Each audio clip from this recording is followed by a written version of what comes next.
Okay, cool. So I'll let yeah. If they're gonna ask questions and stuff, I'll let you ping from that. That's totally fine.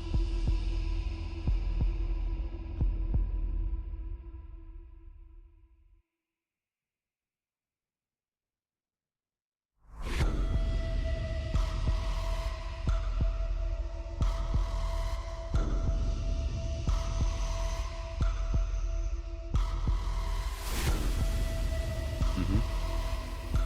Yep.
Good evening, everybody. Hello. Hi, Maeve. Hi, Mischief. Hi, Lycan.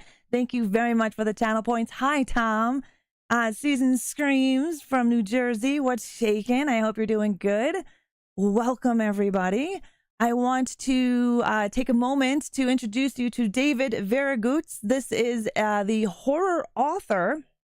Hey, Deadwalk, of Scare Mail, you know, that fun stories that we do on Wednesdays. This is the man who created it. My camera is changing all sorts of colors, so I just ignore that. But David, say hello.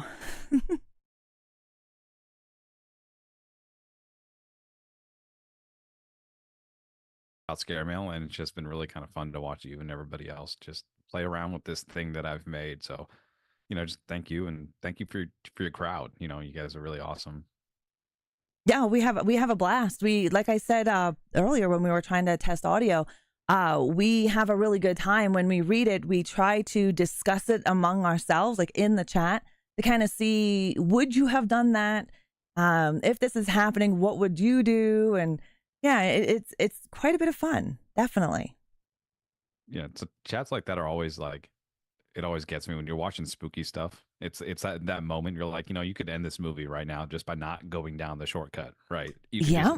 You could not separate. I watched a movie yesterday with Megan Fox. It was Subservient, and it's like, and it's an AI thing. It's an AI. It's robots. It's like iRobot but horror, and it's Oh, like, and if you watch that, you could be like, this movie would totally be over like now. All you have to do is just go hit the off button on this thing. Like it's got a clear off button, and it's like I just try not to bake too many of those into my story. I'm like, please Yeah. God, like let it be logical at least that people would continue with this mess.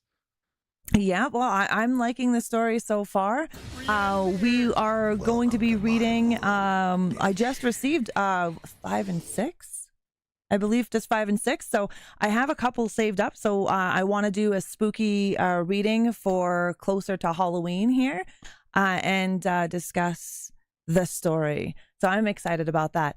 Can you tell us how you started Scare Mail? Like how this whole baby become Scare Mail? Yeah, I mean, it was like I like I like different methods of storytelling. You know, like Yeah. audiobooks is one thing, and movies is one thing, and I'm like even pictures. Like if you put enough pictures in a row, you can tell a story that way. And I'm like, I've written 23 novels, and I was like, there's got to be something different here. Like there's got to be a different way to do so much. There's so much you could do with horror. Like it's very close to romance. Like romance is an emotion, and horror is an emotion, and so there's so much you can do with it. And I was like, man, I'm like, what if? And I remember the Zodiac Killer, right? So the Zodiac Killer, he would send all kinds of stuff in the mail. I just had quite a scare. And I remember all these I crazy actually serial thought my killers, and they heart always was had a beating manifesto. There's again. always writing. There's always some sort of writing. They want everybody to read their damn manifesto, and nobody, they would never release it. And I was like, well, wait a second. What if I just told a whole story through the mail? And I was like, how long would that take? And what I wouldn't want to chop up a novel. Like that's boring. Like it's just then it reads like a novel and you just get it in the mail. And so it had to be a story that could only be told through the mail. And so I started designing this thing. Like I was like, man, I'm like, what if the character doesn't want to do anything with the internet? What if he has to use the mail? And so that became the premise of it all. Nice. That's interesting. I haven't seen anything else like that out on the market. I know, I mean, you can get your magazines and stuff, but I haven't seen anything like Scare Mail. So I think you've got the corner in the market there. I hope so. I mean, it's been really great. I mean, I've got a warehouse now, and it's thankfully out of my house. Like it used to be in my house. My wife was, poor thing, was putting up with me for months as I was building this.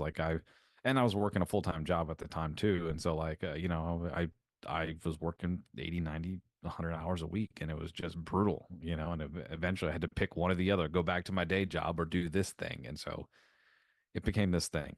And Nice. so And how long has this been in the works from So start to you finish? have the first iteration. So you Ooh. came on board right as the first letters went out. And so it's only been going since August. Wow. So And so August of 2024. yeah. Yeah. So Amazing. you got the first iteration, and so far it seems like it's been going without a hitch, which is kind of nice. There's That's been great. some minor hiccups and stuff too, but I'm like, I know you're above us and above the US, and it's getting to you no problem. So I've clearly figured out how to internationally address things just fine. Yeah, Canada can be a pain in the butt. Yeah, but I mean, it seems like it's got decent delivery times. I mean, I've seen letters that I'll send out, and they'll take 4 days to get to the Netherlands. Oh, wow. And so, like seeing Canada, I think it takes about a week, maybe a week and a half max. I mean, it really does deliver pretty quickly, and so that's really kind of cool too. Yeah. Um, Oh, yeah. I mean, when you're sending things snail mail, you just never know. Thankfully yeah, I get them every now and again. You know, I send my subscribers stickers, Halloween cards, Christmas cards, things like that, and numerous times have some people's cards or stickers have gotten lost in the mail, and, yep, and it sucks. So then you have to redo them again, as I always redo them, but it just sucks. yeah, and I'm doing it on a scale of thousands per month, and so Yeah. it's. I mean, we've done it before. We've clicked the wrong button and sent out 4,000 envelopes to the wrong people. You know, like we've Oh, done it. So it's it like, yeah, happens. it happens, but It it's definitely does. okay. It's really opened like the door for me to just creatively to just do whatever I want with horror now. Like for a long time, like as a horror writer, it's been very difficult. There's not a lot of readers. There's and horror's got this really bad stigma. It doesn't make any sense. And it's really kind of uninteresting. But basically, in the 70s and 80s, publishing killed horror, and they just Yeah. lumped it all under Stephen King, and that was it. Like that was horror, and so nobody could write it. because it wasn't Stephen King. And luckily that's kind of changed, especially with indie horror. I mean, indie horror, some of the best films I've ever seen have been indie horror films. And that's kind of a way these new producers and filmographers, that's how they get into the industry, is they start with an indie horror film because it's so low budget, and also because the fans are voracious. There is something about indie horror that people love. And so I'm quite proud to be part of that group. Like, I want to be part of the group that made it with indie horror. Like, I don't want to be part of the crew that was like, yeah, I wrote horror, it didn't work, so I switched over to sci-fi. Like, I don't want to be that guy, you know? Yeah, no, I get that. That's awesome. I mean, yeah, indie horror is blowing up. Actually, the last what 5 years has been horror heavy, especially with the last 2 years really dedicating to horror. I mean, you have Smile, that was independent film that then went crazy at the box office when it came out. Now they have Smile 2. I mean, you have Terrifier, Art the Clown, who started out as a YouTube short in like 2006 or 2009, turned into All Hallows Eve, which is another indie film. And then now look at him. Damien Leon is on number 3. And I think it just reached 50 million US. Like, blows your mind. Yeah.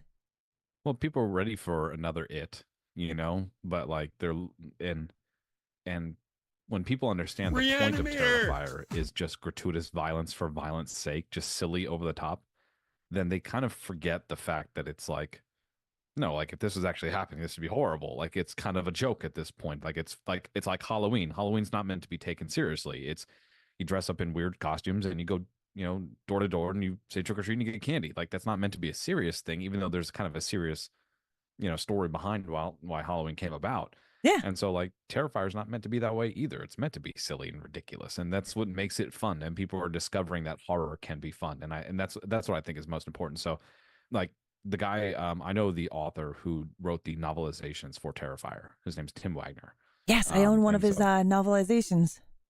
Yeah, so Tim's good people. I've met him before, and so yeah, I think it's really cool to see another one come out, because I know there's more work for him and another novel for him. So yeah, Terrifier. I got to rewatch the first 2 before I sit down and go see the third. But I do need to see the third. I haven't seen the third because my movie theater isn't hosting it.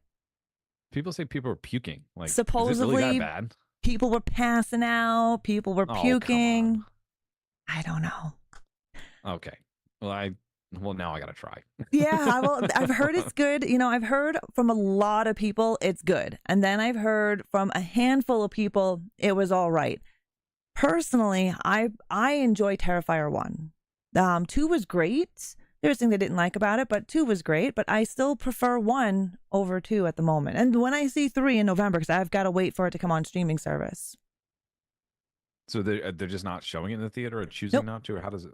I don't know what they're doing. It's a pretty big movie theater, Cineplex. I live in a small town, and we only have one movie theater. And yeah, they were just, I kept looking. I even called them and complained that we're not getting Terrifier 3. I'd have to travel an hour and a half to an hour and 45 away just to see Terrifier.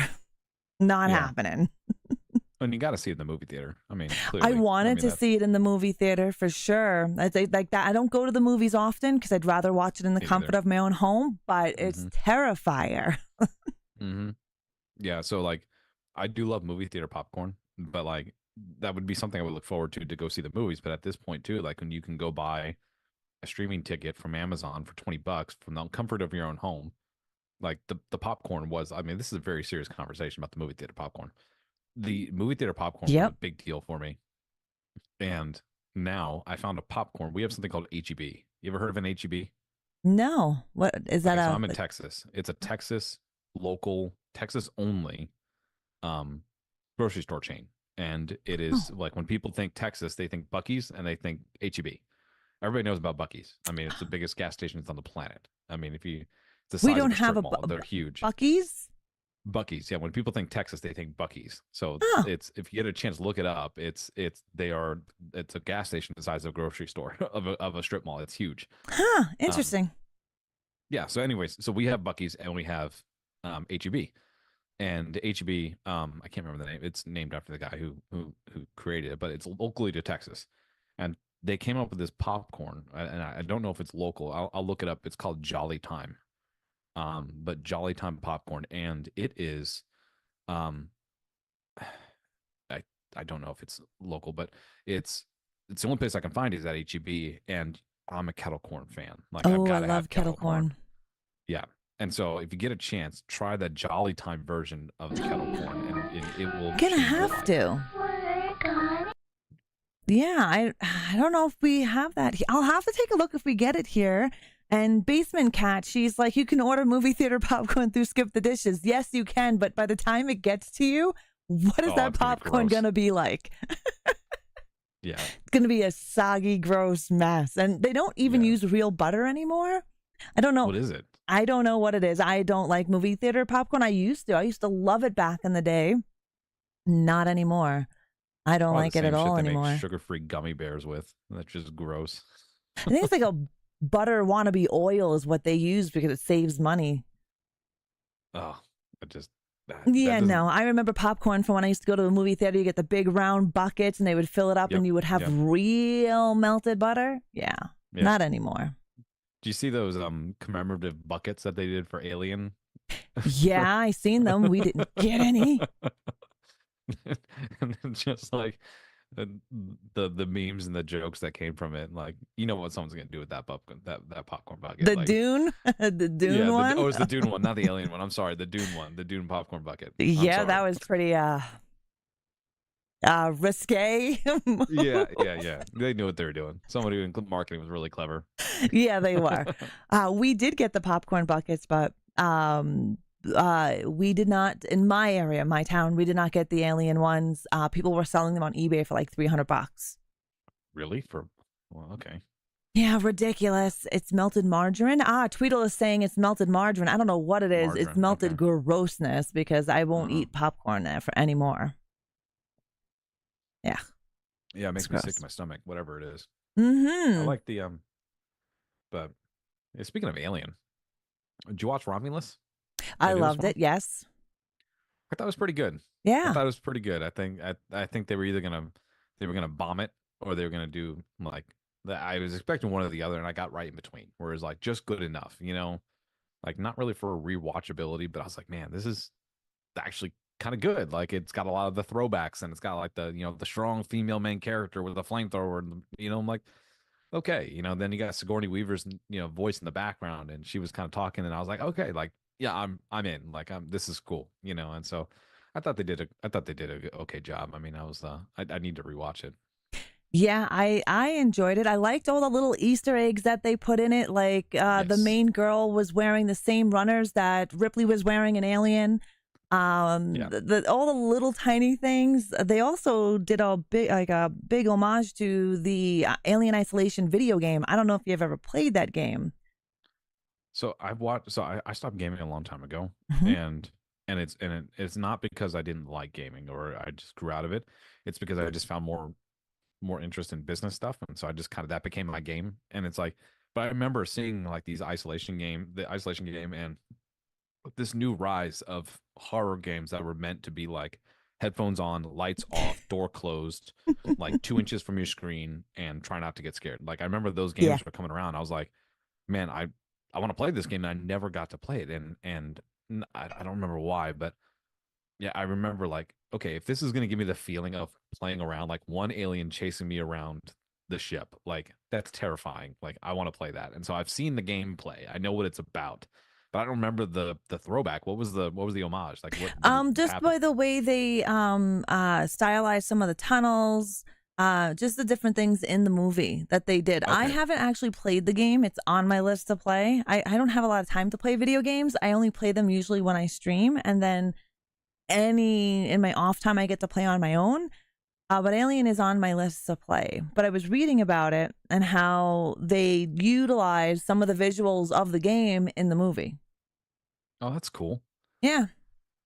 That's cool. I mean, there's a lot of talk about like what's canon, with the series and stuff, and it's like, well, basically, if you're gonna talk about what's canon, it's numbers 1 through 3, and that's it. Yeah. Like stop there.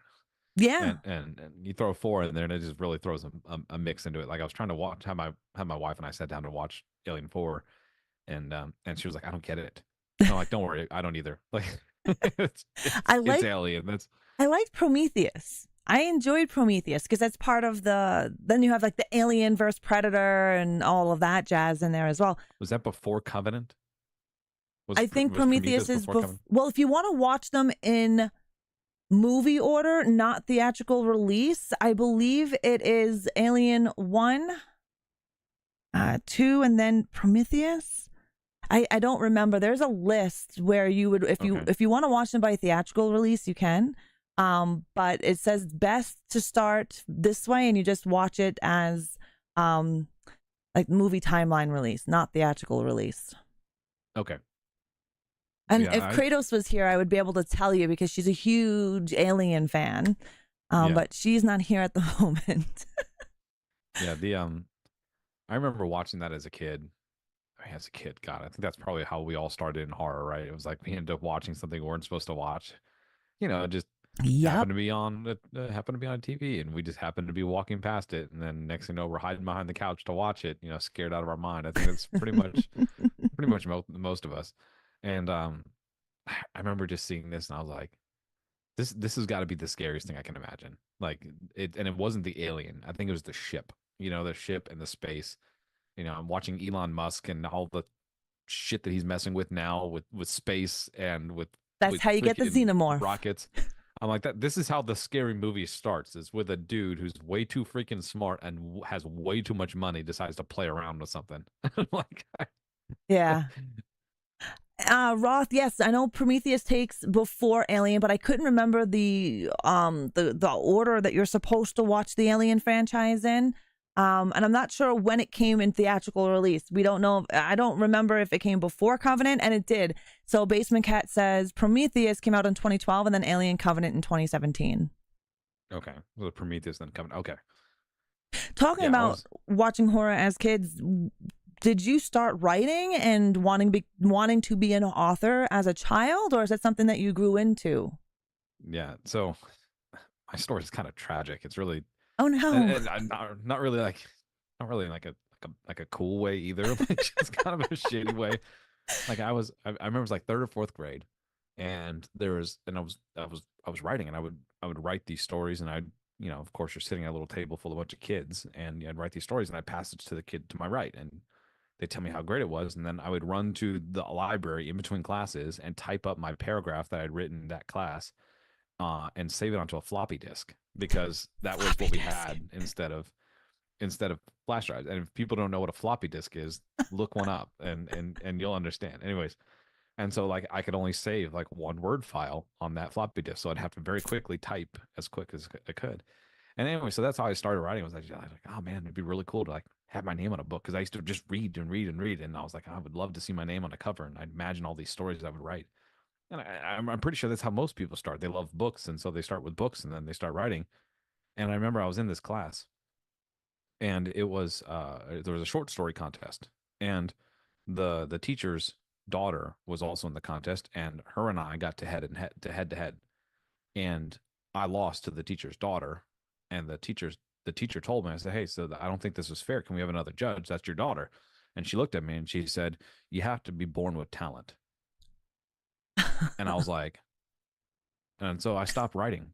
I stopped writing from that point on. Oh my God. For nearly 20 years. I didn't write a damn thing except for police reports and whatever I had to write for work. Like that's all I wrote. Yeah. And then I remember, and about 5 years ago, I was a personal trainer, and I started getting hit with these ads about publishing and how the world of publishing had changed. And so like you wouldn't need a traditional publisher anymore, or someone to publish your books. You could do it yourself. And I was like, well, that seems really low obligation. Like I could do it myself, and I could write it for myself. And like, and at that time I was telling my wife, I was like, hey, like, here's some books. Like I kind of want to write one like this. And she was like, oh yeah, you should shut up about this. You've been talking about it for months now. How about you write the damn book? I was like, fine, I will. So I wrote a book. I wrote one book, and I wrote it for myself. And it was like, well, now I want to sell this thing. Like, I don't want to just sit here on this thing. I'm like, oh, here's my first book. Like, I want to write. I want to sell this thing, And so one book became 3, became 23. And so, like, I sold my personal training business. I sold my gym, and I went all in on writing. And so for the last 5 years, that's all I've done is just think, live, breathe writing. Nice. I went and got my master's degree in writing just to get a little bit more. You know, whether or not it's going to help me make any money, I don't know, but like hopefully I learned something from it. And so I'm Yeah. like, yeah. So yeah, and so I explored other genres too. Like like my first series was dark fantasy, like kind of like The Witcher, but with demons. Nice. So yeah, so I like there's also another series that I like I really look to as inspiration for that, and that's it's called the Abhorsen series. And the first book is called Sabriel, and it's by an author called Garth Nix. And so if you ever get an opportunity, that's a great young they market as young adult. It's not young adult. Like it is Oh, 100% like it is 100% adult, and they market as young adult. And I'm like, oh God, I'm like 13 reading this. Like this is not meant to be. But anyways, so I started with dark fantasy, and my buddy was like, "Hey, like your stuff is way too dark for dark fantasy. Like I think you're a horror writer." I'm like, "I'm not a horror writer. Like I read fantasy. Like that's all I read is fantasy and sci-fi and all this." And well, it turned out I was also reading horror in between. I just wasn't really admitting it. And right. I just started reading again as I had more time, and especially when I was on patrol. Like I was a patrol officer for the last decade, and like I had some spare time, and so I'd read books, and so um yeah, he was like, just write one horror movie or horror story. I was like, all right, fine, I'll write one. I wrote one, I sent it to him. He's like, you're a horror writer, just do this. I was like, okay. And so like I just switched over completely. I finished my first fantasy series, and I've written a couple more series since then. I've written some crime thrillers, FBI crime thrillers, that sort of thing. And but I've mainly written horror, and so like it's been 20 something books of horror at this point. Wow, nice. And if anybody wants to check out your books, they can go to your website where we can also go to Scare Mail. So they can just go to davidvierguts.com and they can get all your books there, or are you on Amazon? Yeah, I tell everybody, so I'll ship internationally too. So if Okay. you want my books and want to support me, number one, you get them from our website, which is the cheapest price you can get them, and then it's also signed. I'll guarantee they'll all be signed. So that's the other thing. I'll sign them. I'll send all kinds of cool swag and stuff like that. If you want me to make them Nice. out to you, to your dog, whatever, it's a lot closer of an interaction that I can get. Like if you just go to Amazon, they're there. Don't get me wrong, but Oh, yeah. I will ship to any country. Oh, that's good And I to just know. ask them like, yeah, just if you want to support me, if you love indie horror like I do, then go to my website. And most authors are like that too. Like we'd rather you go to our Yes. website than to go to Amazon. Yes, I have quite a few author friends in the horror and fantasy realm. And yeah, they all like to push their website, which I don't blame them because your website is everything. Everything is in that website, right? Everything is there. Amazon will only have a blurb of your book and possibly an outgoing link. But Yeah. then people see Yeah. more stuff, right? It just brings them in to go and look at more books that you have on your site. And then, oh, I see Scare Mail, right? Yeah. So it's the opportunity to get more subscribers for Scare Mail. Yeah. Yeah. And it like a lot of people don't realize that, like, yes, my website looks really professional and well made, but like it's just me behind there. Like, so if you send me a message, you got a question, you want to ask about my books, you want to talk to me, I answer all my own emails. I get hundreds of them a day, and I take the time out to answer every single one of them. And that's just so important for me because, like, I think about this, like, I get to spend more time with my wife and my children now than I have in the last decade. Oh, hello, And that's only creeps. because of the people who are supporting me. Like, Yeah. I could scream into the void, and if nobody buys my stuff, then I'm just screaming into the void. But now, at least if I scream into the void, people answer back with money. So it's like, I have something cool. I'm like, here, look, like I put my heart and soul into this. I hope you enjoy it. Like that's kind of where I look at it. So it's a and you can only get that if you do it, do it with your website. And so that's why I Yeah. encourage people to You do it. have a more personal touch when you go through your website. And I think that's important because I myself, same thing. I have my website, I have social media, and I get a lot of emails, a lot of DMs on social media, just asking me random questions. Sometimes they're on topic with content, or I get people who want to come on the show and hang out and chit chat. And I answer every single one of them as well. I think that's important that it's still personal between people, right? And they're like, okay, I'm getting this book from David. I'm going to read it. And then they can just go back to the website and even say, oh my God, I love this book. I thought it was great. And it's more personal that they can get a response or, just that back and forth.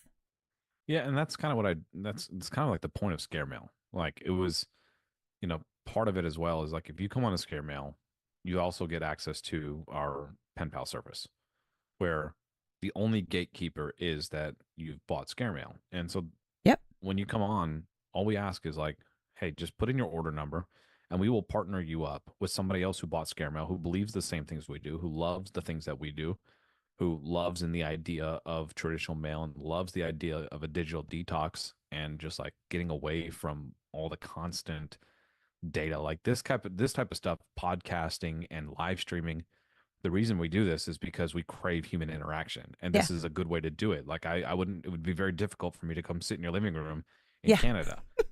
So we have to do it this way. And so we crave those human interactions. And like that's what Scare Mail is all about. And that's what the pen pal part of it is also about, is that it's a low, no obligation. All it says is that if you sign up, we will partner you with somebody who's on the opposite side of the world who also bought Scare Mail. And all you have to do is send a letter. It has to be a letter and handwritten, put a stamp on it and send in the mail or postcard. That's the only requirement That's because it cool. takes something. Yeah, I mean, it takes something to go do that for somebody else, to Yeah. wait in anticipation for something, for just for something more than a like or a follow. Oh, You know, yeah, for sure. it means something, and that's what we try to do. That's what we try to build, and the community that we're trying to build. Yeah, even Tweedles, as a viewer, the craving for interaction is also there, and I agree. Reason why we do live streams, and especially during the pandemic when everyone was really isolated, you couldn't leave your house and all that other happy stuff. The only connections you had were your cell phone or live streaming. That's why TikTok blew up, right? Because people were isolated and craving that. One, you were bored. Two, you had to stare at the same people in your house for like months on end. So being Yeah, able to sit and talk to people, yeah. yeah, and I think that's what in the end we're all just kind of hoping for, right? I mean, it's just we it's no fun sitting in a box by yourself. Like even video games, most of the video games have two elements to it. That's the single player and the multiplayer. You're meant Yeah. to go do the multiplayer. Like sure you could have the single player when there's nobody on, but then go do the multiplayer with other people and build those connections, even if it's just video games, you know? Yep, exactly. I'm an introvert all the way. I don't like, Yeah. I go to horror cons, and that's the extent of my social life. So streaming is my social outlet. It's where I can talk to people who like horror. I love talking about horror. My husband has no interest in horror, so I can't sit there and be like, "Oh my god, did you see this scene in Terrifier where blah blah blah," right? And he'd be like, "Yeah, no." No. Here, I'm able to talk to the masses about a horror and have good conversations about it. So it's really nice making those connections. Yeah. And especially because if you meet people in the horror community, as you can see, I am in a boring whitewashed office. I'm not surrounded by black candles worshiping the devil. And like a lot of people misjudge that about us, about horror people, like people who enjoy it is like we're just normal people like everybody else. Like we're actually some of the nicest people you'll ever meet. And Yep, and I people are like, oh, you write horror, like that's horrible stuff. And I'm like, well, my demons are on the page. Like, where are your demons at? So like, exactly. I mean, so, life is a horror story. I mean, let's get oh, let's get sure. real here. After you get out of, if you had a good childhood, after you get out of childhood, you enter the real world, and the real world is uncensored and scary. Yeah. So I can't see. I do have those people who say I'm going to hell because I watch horror movies or I Yeah. glorify violence, and it's an escape. It's something that I like to watch. Do I go out and murder people in the streets? No. No. Yeah. Yeah. There's a movie I just watched. There was a TV show I just watched, a limited series, and it was on an island, and there was like a vampire. I don't remember what it was called. I'll try and find it before we close out. But Yeah. basically, there was this preacher woman there, this holier than thou, like Carrie's mom type, just over the top, and super pushy on everybody else and super judgmental. And then like as soon as she closes the door to her house, you get a picture of what she's really like. And she is the one who is like worshiping this vampire thing that came about. Like it's like, wait, what? Like that's exactly how the real world is. The people who are there, who are ready to cram down on you with the HOA, are the ones with the most disgusting house on the inside. Like they're just that's the real world, and it's just kind of shitty. Yeah, no, 100%. When I used to stream on a platform called Mixer, back in the day, and I would have people come in and tell me all sorts of stuff, like I'm going to hell for playing horror games. How do you condone violence against women? And I'm just like, have you Yeah. watched a horror movie? A Final Right. Girl? Like, seriously, have you seen the empowerment that horror gives those people who are considered less than in society? Like, come Yeah. on. Yeah. Watch any FBI crime thriller, and who's the main character? And every single time, it's a female FBI crime. Yeah. Yeah. I mean, look at all the main TV shows, and that's because people want to see an underdog. People love to Yes. see the underdog, and they like hope, and that's the thing about horror too. And people ask me like, what do you think about horror? Like, what's your opinion of the genre? I'm like, it's the genre of hope, and they just look at me cross-eyed, like what? Like, I'm like, what? Look, if you let's take the Bible for example, religious or not, people call it the greatest story of hope, right? I mean, it's the Yeah. greatest story ever told. But in order to have that, there has to be that counteractive evil to it that made it that story, that thing that it counters, right? Yeah. The opposites type of thing, where there's one great good, there's always a great evil. And so like when you take the horror genre, it's only scary because the opposite of that scary thing is a good thing. And we don't want to see that good thing end.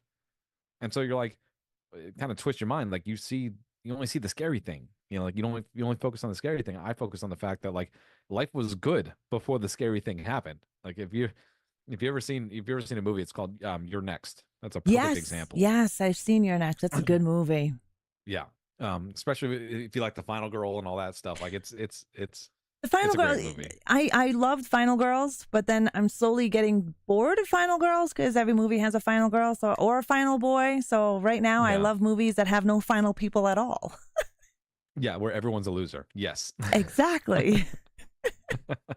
Yeah. Yeah, change it up a little bit. Give me that morose ending. I would love to see it now. Yeah. I would wish like every Saw movie ended with an awesome like game over and everyone's Right? just locked in. Like every single movie. Like that's what I want to see. There's a good horror movie. It's an Australian made slasher and it's called Charlie's Farm. See if you can find it. It is on Tubi in Canada. It might be on Tubi.tv in the US. Charlie's Farm. Charlie's Farm. Yeah, a lot of great. There is Bill Moseley's in it. Kane Hodder is in it. It's definitely a good indie film. I do have a couple of questions from. I have a question from Tweedle. Tweedle wants to know: did you ever play the PC game for Silent Hill?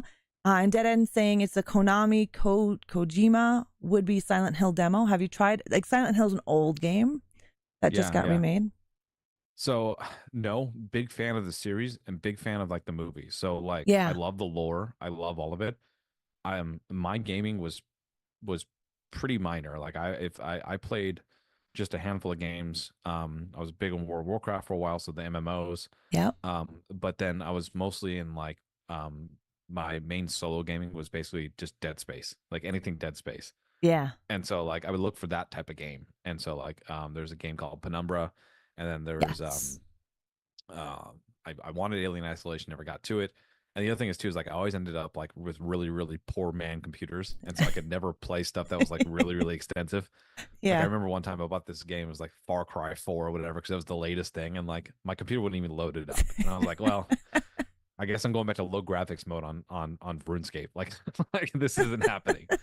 So no, big fan of Silent Hill, big fan of the series, and I love anything that's got a real deep lore that people are obsessed about. Like I love the idea of like a Pyramid Head and how this world just kind of changes overnight. I love Silent Hill for that. I love Resident Evil for that. Yeah. But great stories. did I get the opportunity to play it? No, unfortunately. Like I said, my gaming experience was just play Black Ops for a little bit, like, but it was mainly like what is everybody else playing around me? What are my friends playing? Like, and if they were on, I would get on. Like, so it's I don't know. Yeah. There was a while there I wish I was like, man, I probably should have gamed more when I could have. You know what I'm saying? Like now that I've my life isn't really conducive for that right now. But. Yep. Zombie Nation says, David, your letters are awesome. We sit in anticipation for the next letter to show up and how it arrived. I do these little things of how the letter arrives to my house. I know you've seen Yeah. one of them. Yeah. That's Yep. super sweet. Thank you so much. Like it really, so like the whole point of scare mail is that it brings me joy knowing that you were going to check your mailbox every day.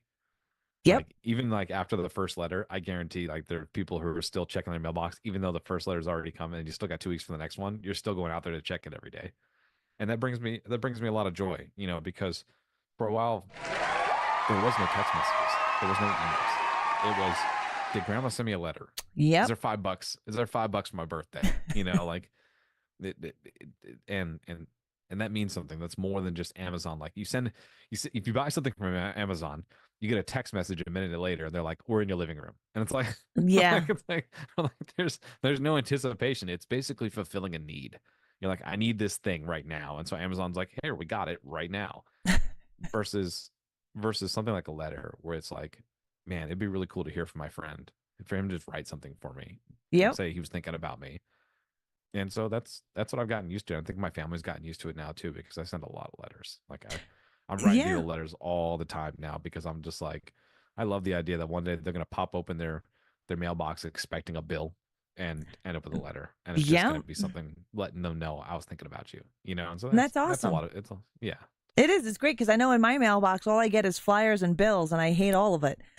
So when I get Yep. the scare mail, I'm like, this is awesome. My Yep. aunt, she used to write me from New York all the time. She passed away a couple of years back.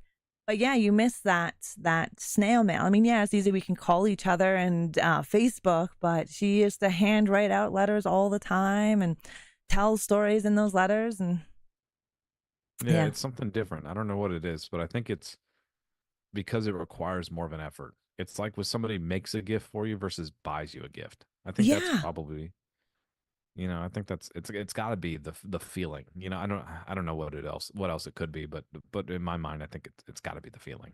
Yeah, I think it's the fact that they took the time to create something just for you and not go to the store that was something that was mass produced just for you. You know what I mean? It's a big difference. Yeah. I tell my kids all the time, don't buy me anything, make me something. My kids are adults and they're moved out and everything, but it's like I'd rather you guys take the time to make me something instead of buying me anything.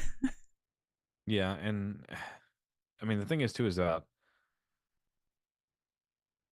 think the making the thing is pretty close to like an experience, right? Yeah. Like if you, I mean, you want the experience.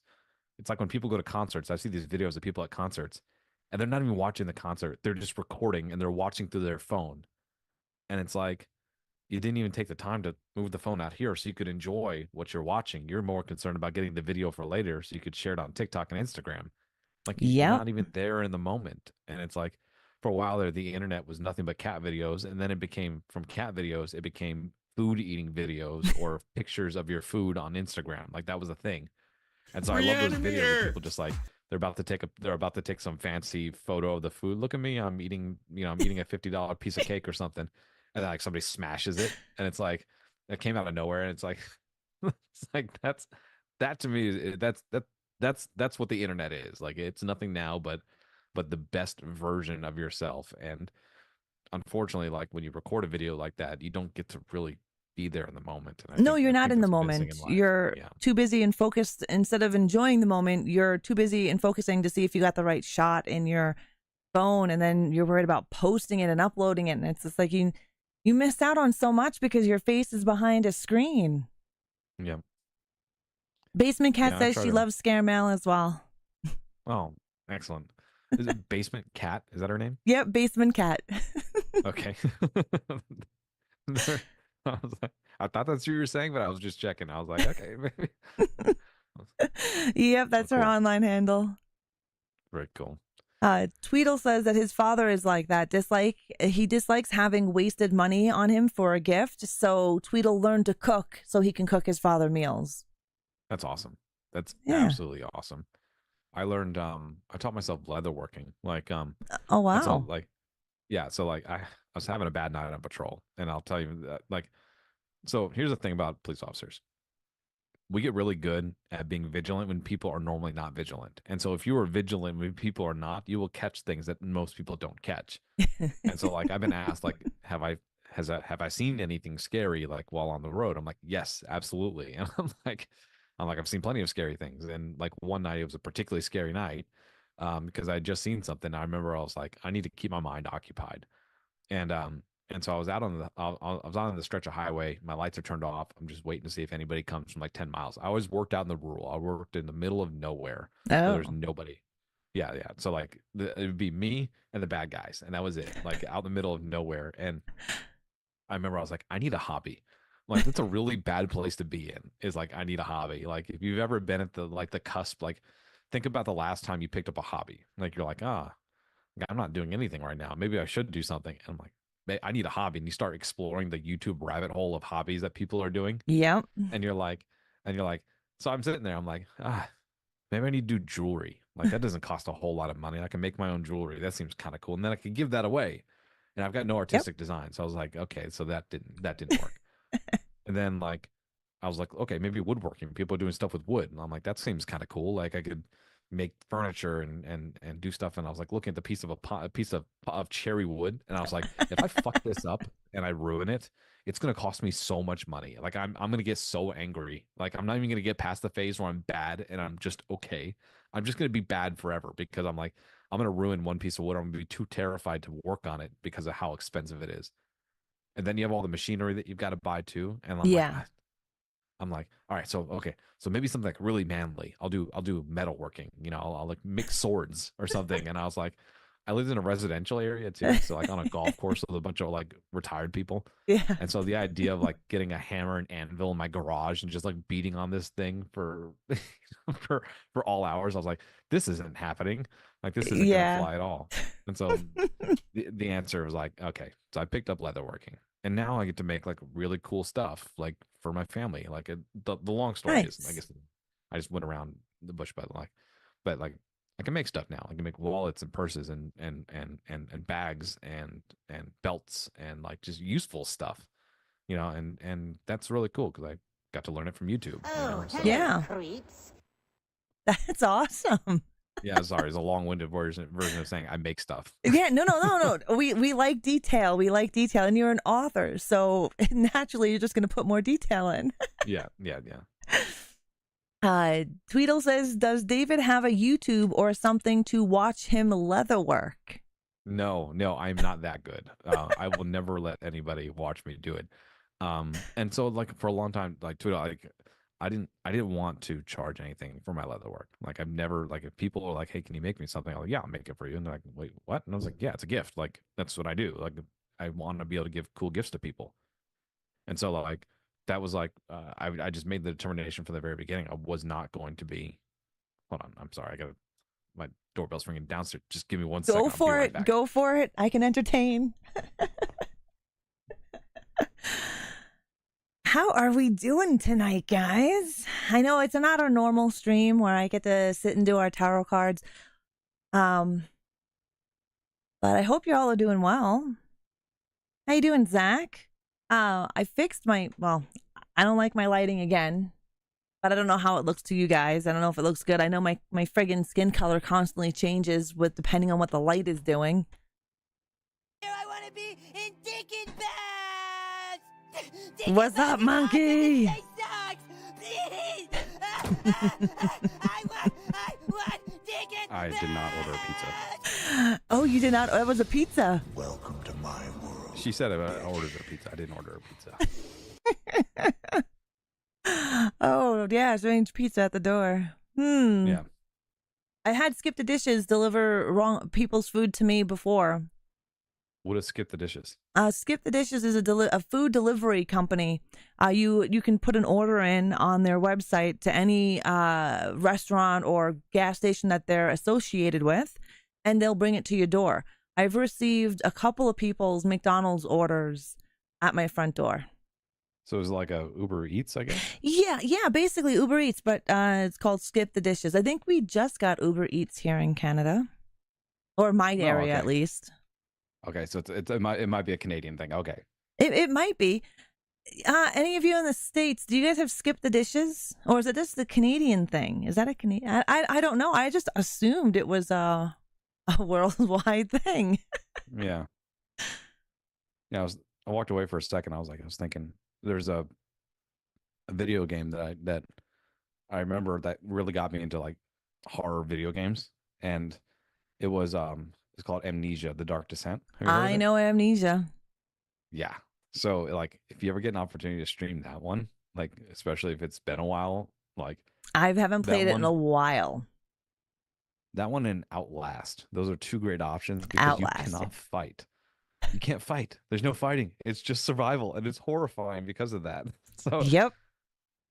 So I love watching people's reactions to it, especially like they'd never played it before, and just the live stream of them playing it for the first time, and it's like that's good horror gaming, especially like Alien Isolation, the exact same way. Yep. You cannot fight back, like you were just there to survive. Yep. There is some horror games that I've played that that moment is burned into my memory. The Outlast is one of them. That wheelchair guy that jumps out at you, you're not expecting, because Nope. you pass him a couple of times and he doesn't move. And that one time you Yep. pass him, he scares the ever living crap out of you. And then there's another one in a game that's called Bloodwash. And there is this guy, his name is Hobo Joe. Yeah. I will never forget Hobo Joe just scared the crap out of me. The game is called Bloodwash. The game is called Bloodwash. It's a story mode game. And it's an indie game. I play a lot of indie horror titles. So if you look at Puppet Combo, Puppet Combo is a indie game publisher. They also own Torture Star Video, which is a developer. So Very cool. Yeah, and that's one game, Bloodwash. Bloodwash, I think, could be beaten in like 3 hours or so. I've played that game, and yeah, and Joe, a Hobo Joe isn't bad or anything. It's just you're not expecting this hobo to be where he's at, and when you open up the door, I nearly had a heart attack. I love it. I'm down for cheap jump scares. I don't care. Like I love some cheap jump scares. Like Yeah, jump scares are good. And are these like games that you found like a Steam platform? Yeah, Steam. Bloodwash is on Steam. Steam. Okay. Yep, I know some of their games are starting to head to console. However, if you are able to check them out, Puppet Combo, they have Nights at the Gates of Hell, which is another good one. Weird, but it's a good one. Cool. Very cool. Yeah, I don't know if I'll play it, but I'll definitely like watch other like reruns through. Like people will play through it. I'll watch that like in the background, that sort of thing. Yeah. I'm still trying to like get to a point where I can listen to audiobooks and not start falling asleep. So like I definitely can understand that. I heard you say a few times that you had a podcast. Can you tell us what your podcast is and where we can find it? Yeah. So it's the Nightmare Engine podcast. And what's really cool about it is that I interview other authors, but we don't talk about sales and marketing. So we talk about like what we're talking here. So like it's just waffling back and forth, talking about cool horror stuff. And then on occasion we'll talk about their stuff. And so I bring on other horror authors, and yeah, we just go back and forth about the weird shit, the stuff that's inspirational, the stuff that's fun. Yeah. And the best place to find that's on my website, davidvierguts.com, and it's just right there at the top. It just says the Nightmare Engine podcast. So it's really cool. I've had some really cool guests, mostly writers. Haven't really branched out and brought in some other people that are in the horror sphere as well. But I think we need to probably flip the script and bring you on at some point. And I'd be happy. Yeah, I love chatting. I like hanging out and chatting horror, and I like doing so. Like I said previously, I used to do about a year or so ago Coffee Chat of Horrors interviews. That's where I would bring especially indie artists, whether they're authors and musicians, directors, so forth and so on. And we sit here, we would talk about them a little bit, their project, and then ramble on about horror movies, their death scenes, and it's always a good time. That's so much more fun than like the scripted crap. Like we were talking, just kind of BSing about that. Like I've done the scripted interviews, and I've had some authors that I brought on that I'm like, it's kind of like pulling teeth. You can't have a conversation with a guy, and they're all just so locked up, and they think they're supposed to answer these particular questions because that's what people are asking for. And it's like, no, people just want to talk. People like I just said, want to just a good chat. connection. That's really Yeah. about it. They just want to literally talk. just want to talk. Yeah. Mm-hmm. Definitely. I know we're coming up on about an hour, and I know it's probably about 8 o'clock for you. I'm not sure Texas Yes, time. it is getting to be that time for me. Yes, All ma'am. right. I don't want to keep you any longer, but let us, do you have anything else in the works that you want to quickly pop out and go for it? Yeah. So I mean, of course, scare mail is a huge deal, and people love it, and the community is great. But if you're looking for like, I try to find the corners of horror that's really untouched, that needs more. And so like I found that space horror was really untouched. I'm like, there haven't been a lot of good space horror books, and the most terrifying movie I've ever seen is Event Horizon. And so like, it is a cult classic. It is my favorite. It is the most scary movie I've ever seen, and Alien, the first one, is right next to it. Those are my two. And so like, I was like, I need to obviously write a space horror book. I mean, that needs to happen. And so I wrote a book called Astrophobia. And I'm like, if you need more space horror, like Astrophobia is it. Like, it's novelization. It'll last longer than the hour-and-a-half movie. It's 100,000 words. It's almost 300 something, almost 400 pages. And it's terrifying. And Yeah. it's everything I love about horror and everything I love about space horror. And so like, that's one of my most recent projects. But also I write stuff that has like real big twists, like big twists, big payoffs. One of my books, Not Okay. If you happen to see that one, I wrote that one. That one you could probably kill off in about 3 hours. And I would say that has one of the most disgusting twists on the planet. And when people get to that part, and everybody knows what that part is, I get emails all the time that say, I got to that part. God damn you, David. So I would say, like, if you get a chance, check out those two books, you know. But even if you just want to chat, if you've got a podcast, if you've got a live stream, like, horror needs to come out into the light. We need to get out from our caves, clearly our caves, and bring indie horror back up to the limelight, because only we can do it. You know, only streams like this can do it, the little guys. Yeah. And, you know, and it's all about just bringing back the human connection. So that yeah, it check is. out the podcast, check out the website, and holler at me. That it is, guys. In the chat, you can see I put out the links to David's website, also the name of the podcast. I am going to do a BRB screen, say goodbye to David, and we're going to come back and we're actually going to read a couple of the scare mail that I have received. So don't you leave. Stay tuned. And David, thank you so much for coming on and hanging out with us. I know live streams, we didn't have any issues tonight. So knock on wood, it's been easy breezy so far. Yeah. Well, thank you so much. Thank you for your time. Thank you for your folks' time and their attention. You guys are great. And and I look forward to continuing to serve y'all and serve the horror community and to watch your streams. So thank you so much, Kat, for everything. Yeah. No, thank you for coming on the show. I really do appreciate it. It's really great to be able to talk to you, see how it started, where it's going, and possibly see where it's heading into the future. Everybody in chat says thank you very much, David, for coming over. Thank you for your time. So that's awesome. Guys, definitely don't go away. I'm just going to do a BRB screen, and then I am going to come down here and we're going to read some more scare mail. If you guys want to get your own, hit exclamation point scare mail in the chat and it'll pop up David's website.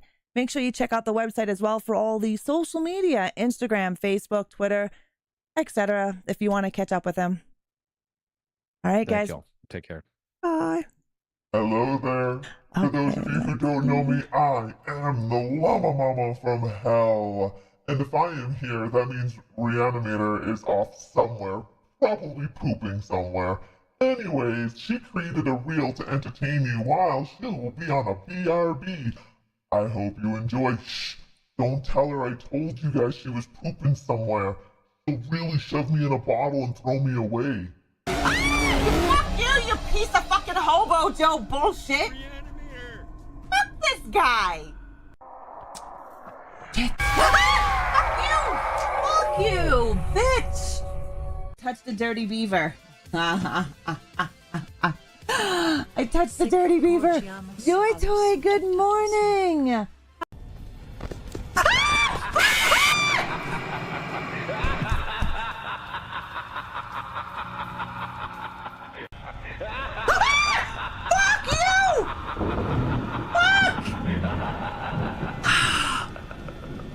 my god. Oh my friggin' god. You have no idea what Heavy just did. He scared the ever-living shit. Oh. Oh my god. What the fuck? I hate these things. Oh god, I thought that was one of them. How does that keep happening? That blue bitch. Who the fuck is that blue bitch?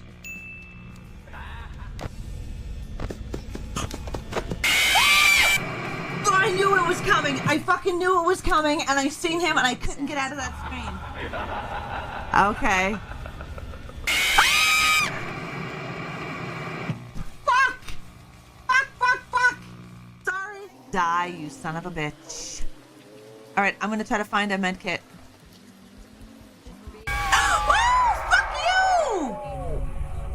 This bitch just came out of fucking nowhere.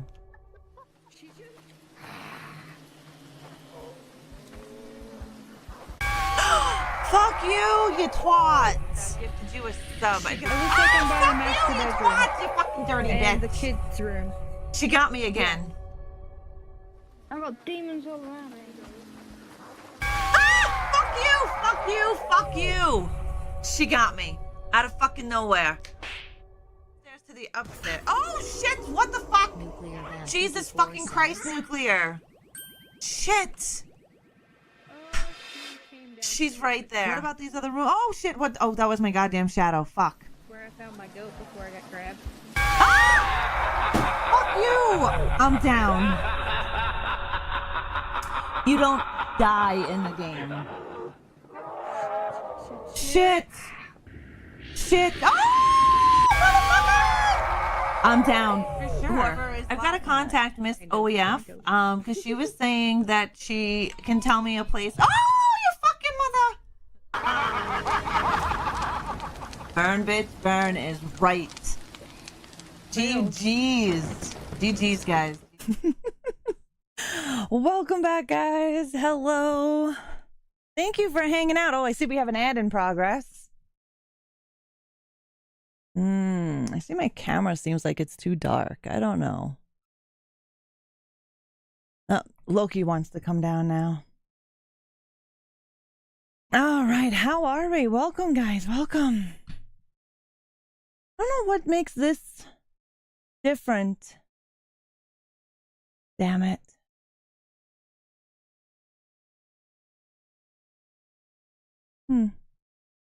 Yeah, Loki wants to come downstairs. He's not too happy. What happened there? Yes, the ad. We'll just wait. We'll wait. How you doing, Moon? How are you, Moon over Miami? How is everybody? Did you guys enjoy having a chit chat with David? Yeah, I thought it was fun as well. I don't like my camera. Hold on. See if I can fix the lighting. I have been fucking around with my stuff and I can't seem to get it the way I want it. I'm good, Orthane. How are you? We just got done chit-chatting with David Viergutz from horror author from Scare Mail. And we're going to actually read the 4th letter that we received.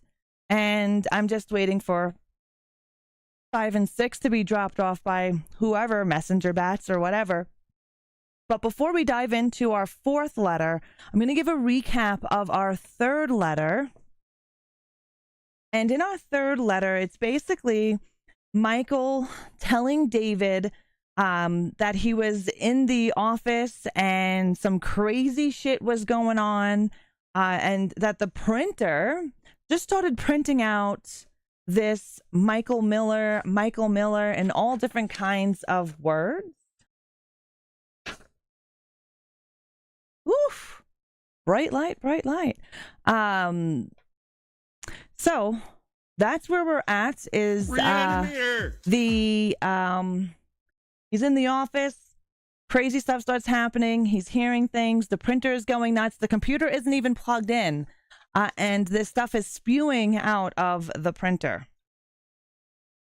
It's being delivered by UPS, Undead Postal Service. That it is. That it is. Yeah, that was that one. I'm good, Orthane. How the hell are you? How has life been? Long time no see, bud. And I'm glad you guys enjoyed the chit chat with David. He's a really nice guy, and I was looking forward to our hangout session. I know an hour is short, but I've got to be mindful of other people's time and know that it's during a work week, and you know, been better. This old man is off work. Oh shit, a ruptured disc. Oh, that sucks, Orthane. Here's some juju. Oh, I don't like UPS. I mean, is UPS the brown truck? I don't like them. Gonna watch YouTube because there are over... What, Don? What's going on YouTube? Valhalla was so boring and long. I climbed a mountain just to see if I could... Oh, yeah, you were talking about Valhalla there. Yeah, okay. I liked Valhalla. We are going to read our fourth letter, okay? I do have an issue with, those damn brown trucks. They piss me off. I do have an issue with one piece of paper because my lovely four-legged fur boy decided to try to eat the messenger bats and basically ate a portion of the email.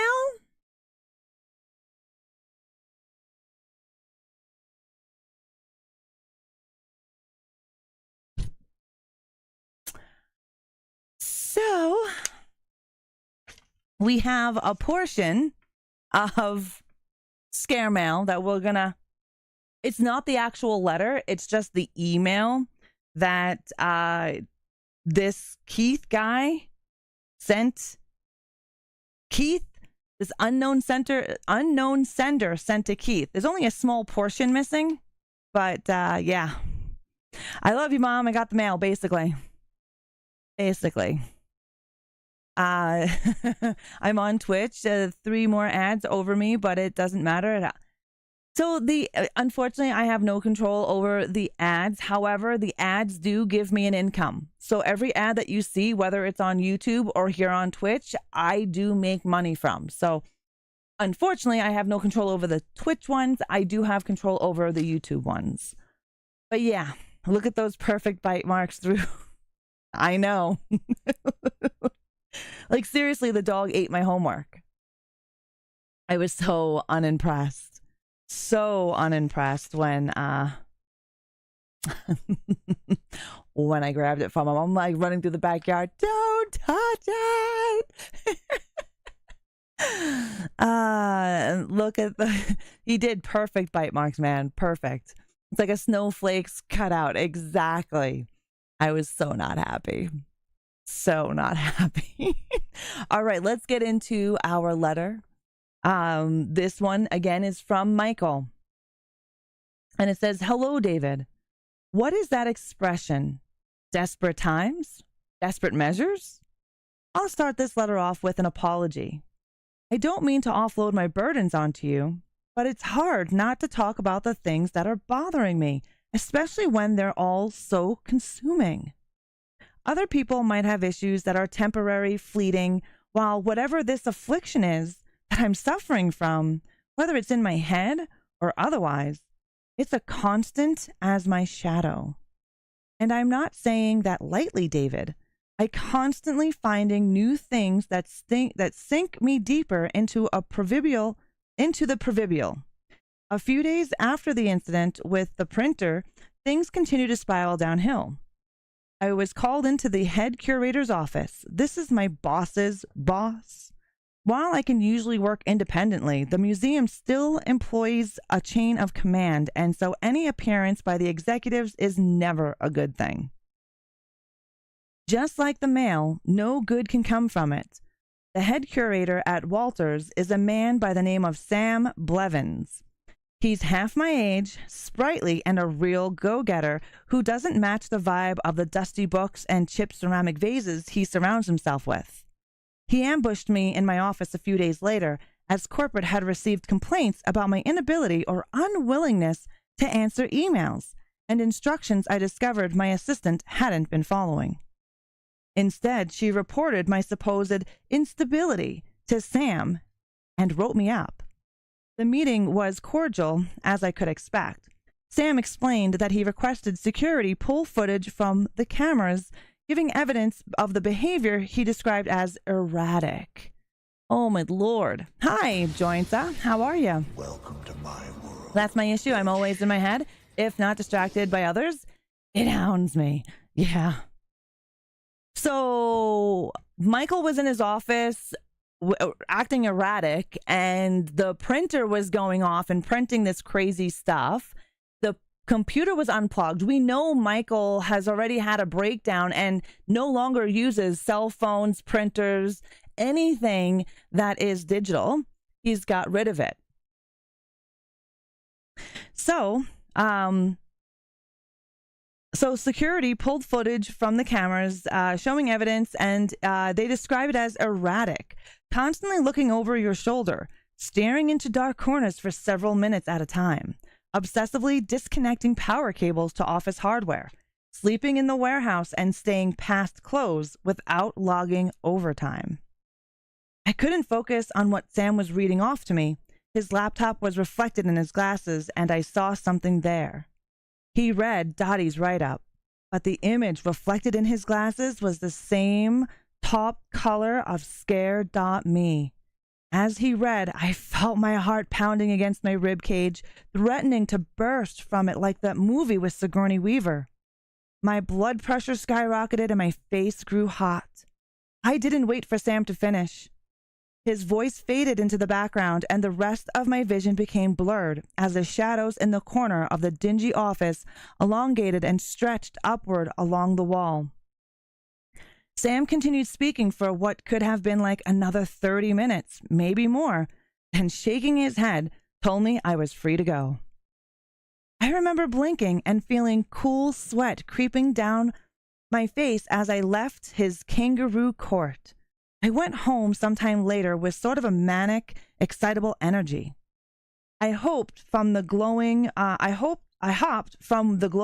of one street lamp to the next, giggling like a child, because I felt so free in that moment. Not because I had been fired, counseled, or like, but because there was no way that this was even real. It couldn't be. Not the report about me, nor the things it claimed that I'd done. I am of sound mind, David. I've read up on cognitive decline, and I'm as sharp as I ever was. I worked briefly as a licensed therapist in my early 20s, and I saw that when true mental health illness is, it's not ranting and raving about things we see or don't see. It's the rapid decline of the status quo, the eventually denial of the sense of normalcy, to be replaced instead with the choice to live in dream state. I'll admit, that's what scares me the most. The idea that I could be living in an alternate reality and I wouldn't even know it, or that I would choose to be there. I would be a prisoner of my own mind by choice, and that terrifies me. That is a true fear. Goths are Scandinavia? Okay, do you think Goths should have their own country? Why not? Why not? They just want to have fun like everybody else? Well, I can definitely understand his being inside his own head and thinking that he is in an alternate realm, or alternate reality, because the things that are happening to him. He's seeing shadows. He's seeing things in these shadows. He's now seeing some kind of reflection in Sam's glasses that look like the website scare.me. You know, he's had a lot of paranormal things go around him, again, with his printer and the computer going off and it being unplugged, removing his computer, cell phones, all of that jazz. Definitely being a prisoner in your own mind, that is definitely terrifying. For me, I think that would be terrifying. Okay. And so, given what I know about mental health, I knew I was safe in my dreamland. I skipped, hopped, and danced several blocks home and woke up on a bench outside my apartment complex where I must have dozed off. Heading upstairs, I was pleasantly surprised to find my apartment was in much better condition than before. Before I had my visitor, my brother. My brother is a hardened veteran, scarred and generally angry, a no-nonsense type who did 2 decades in the service, the weight of which you could see reflected in his eyes while he drank stale coffee from a styrofoam cup in the VA hospital.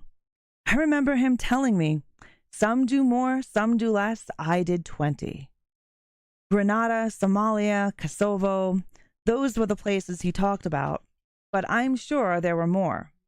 Keith has scars from every place he's served, but he's there, always there, just like an older brother should be. I've made him my beneficiary for whatever little benefits I have. It made sense, and so he has a key to the apartment too. I found him on my couch. I first noticed the ambient temperature in the apartment was down to something mild. The refrigerator was closed and humming, the lights on, my laptop powered down, and coffee on the table. He'd taken out the trash that had piled up over the last few weeks. A man of few words. Here's a little of what he said. So his brother definitely noticed that his brother Michael was going down some kind of spiral. It's really it's a known side effect of depression where people do not clean up after themselves. They just don't feel like it's worthy to clean up anymore.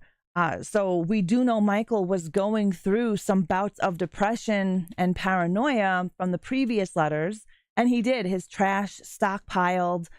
He wasn't cleaning. He wasn't doing anything like that. So his brother came along, seeing that Michael is in disarray, and decided to help clean it up. We're going to go into that here in a moment. Rod, did you ask Doggo what the missing bit said, right? I asked Loki. He didn't tell me what it said. We can kind of figure it out. He only ate a piece of it, so we'll see.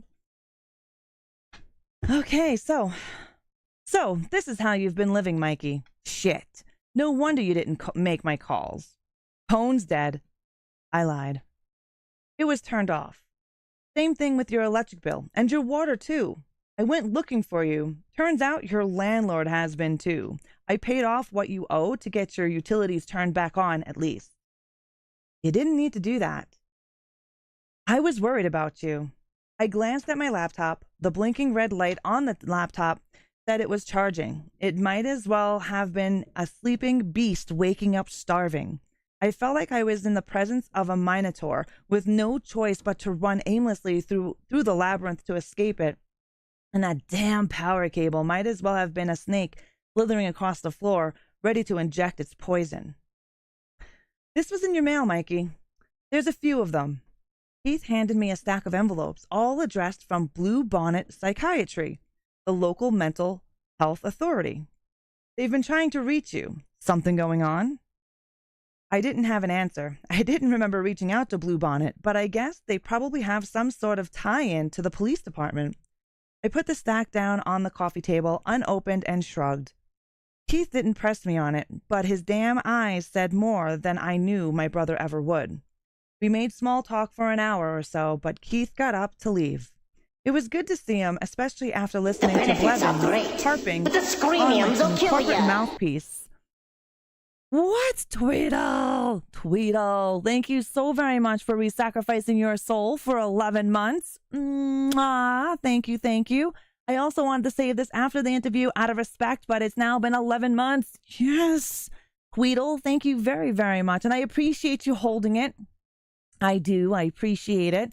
I try to turn off as many sounds as I can, but I forget some. It is what it is, but I think it went pretty well. But thank you again for your resub. Thank you. I appreciate that. And thank you for the sub hype, Don. Let's do a couple sub hypes there. Okay, so where were we? Okay, just before he left, though, Keith had one more piece of brotherly advice to impart. One last thing. You ever send me an email like that again with all your melodramatic crap, I'll kick your fucking teeth in. I don't care what you're going through. What? He left a folded piece of paper in a bowl with my keys beside the door. I wasn't sure what he meant, but from the serious look on his face, I couldn't tell if he was playing around, and my brother has never been one to say anything that didn't need to be said. I shook his hand and he left, the iron in his grip reminding me that Keith was nothing if not a man of his word. Shuddering at the thought, I opened the folded paper, unsure what to expect. Well, David, I think it's best I just include it here. Maybe you can make sense of it. The only thing I'm clear of is I never sent this. Until next time, Michael. And well, we're going to read the half-eaten email. And it says, from unknown sender. Subject, read me now. Dear Keith, do you know the definition of abandonment? I'm not referring to the clinical definition. That is too refined. The definition of abandonment has been decided by people who have no concept of what it means to lose everything. Without experience, there is no truth. Abandonment is when you have no one. When they chose to leave, you suffer that pain, that hurt, their decision leaves behind.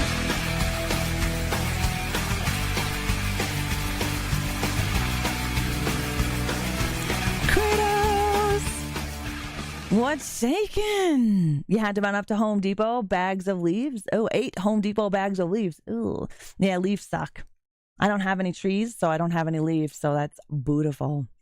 No worries, no worries. We actually spoke about you earlier today. I was talking with David Viergutz, who is the author of Scare Mail. We just talked to him for about an hour, and now we're diving into our 4th letter from Scare Mail.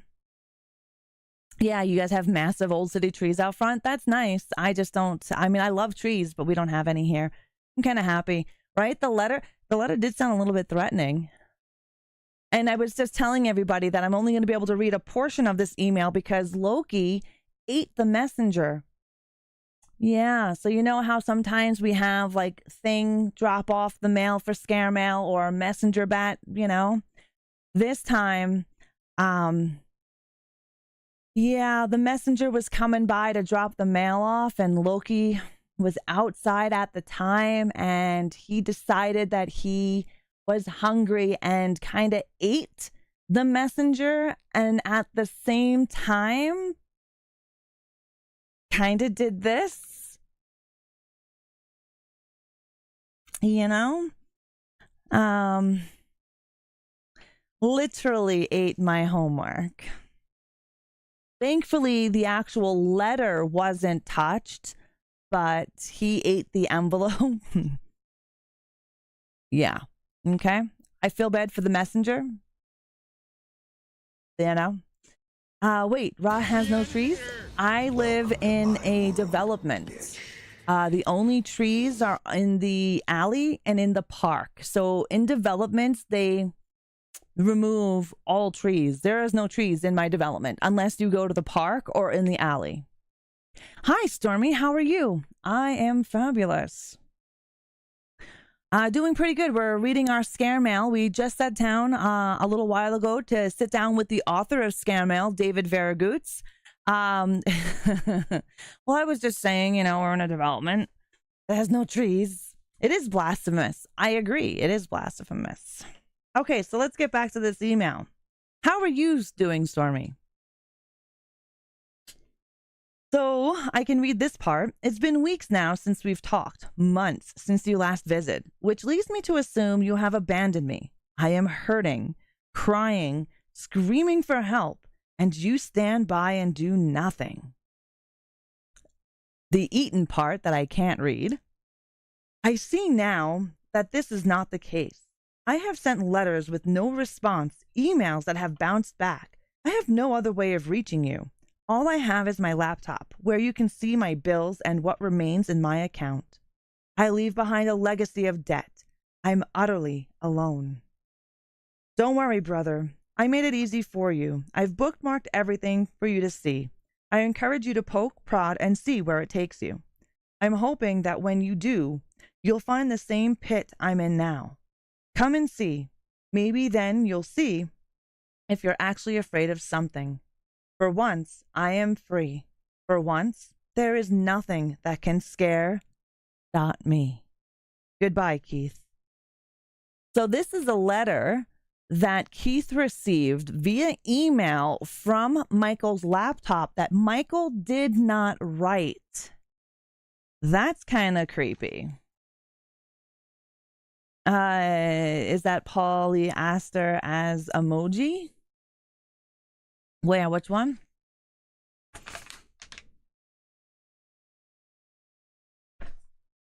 Okay, so we have his employee performance review, and we're actually gonna go through his review from where he got fired when he was sitting down with Sam in the office. So it says Michael Miller, his employer ID. He's a senior curator in the inventory and supply section. His manager is Sam Blevins.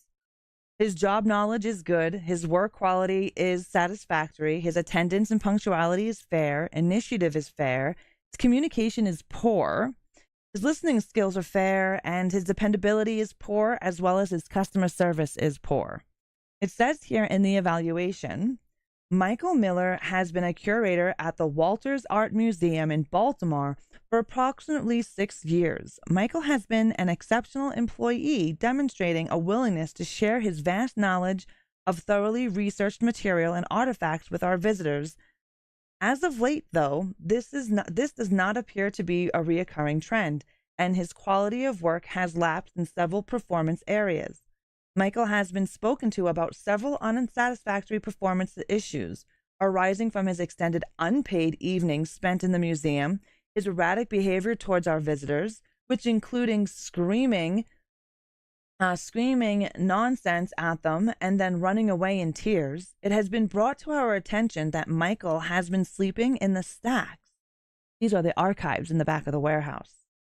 And as a compulsion to disconnect all technology in his immediate working area, including phone lines. This behavior is concerning and detrimental to the museum's operations. It is our recommendation that in light of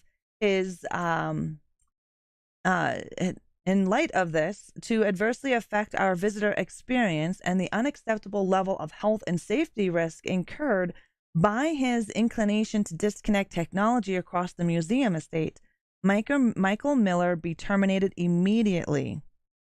A more detailed review has been submitted to Human Resources in Westminster. Well, we definitely seen how his mental health declined, not only from the first letter, but even to like now. Even in the first letter, his mental health was already in a spiral. He was paranoid. He was not getting any sleep on top of that, being depressed because everything is coming at him. He doesn't know how to explain it. So you definitely seen his mental health take a decline. And we only got to see the couple of letters that we read. It's affected him on every level, even at his job. Oh, a lot of horniness today, hey? ReAnimateHer. My evil is great today. So, going to that website has really messed Michael's life up. His laptop not even being on sent emails to his brother. I mean, unaliving emails to his brother, because that letter, from what we were able to read, was basically him saying adios, right? Hi, nerdy. How are you? I am hogging all the evil. Also, I'm trying to fix my lighting, guys. I don't know. I don't like it. But I don't know. I'm really interested to see what comes out later on. We do have a couple of more letters before this story is finished. And then a new story is going to come out.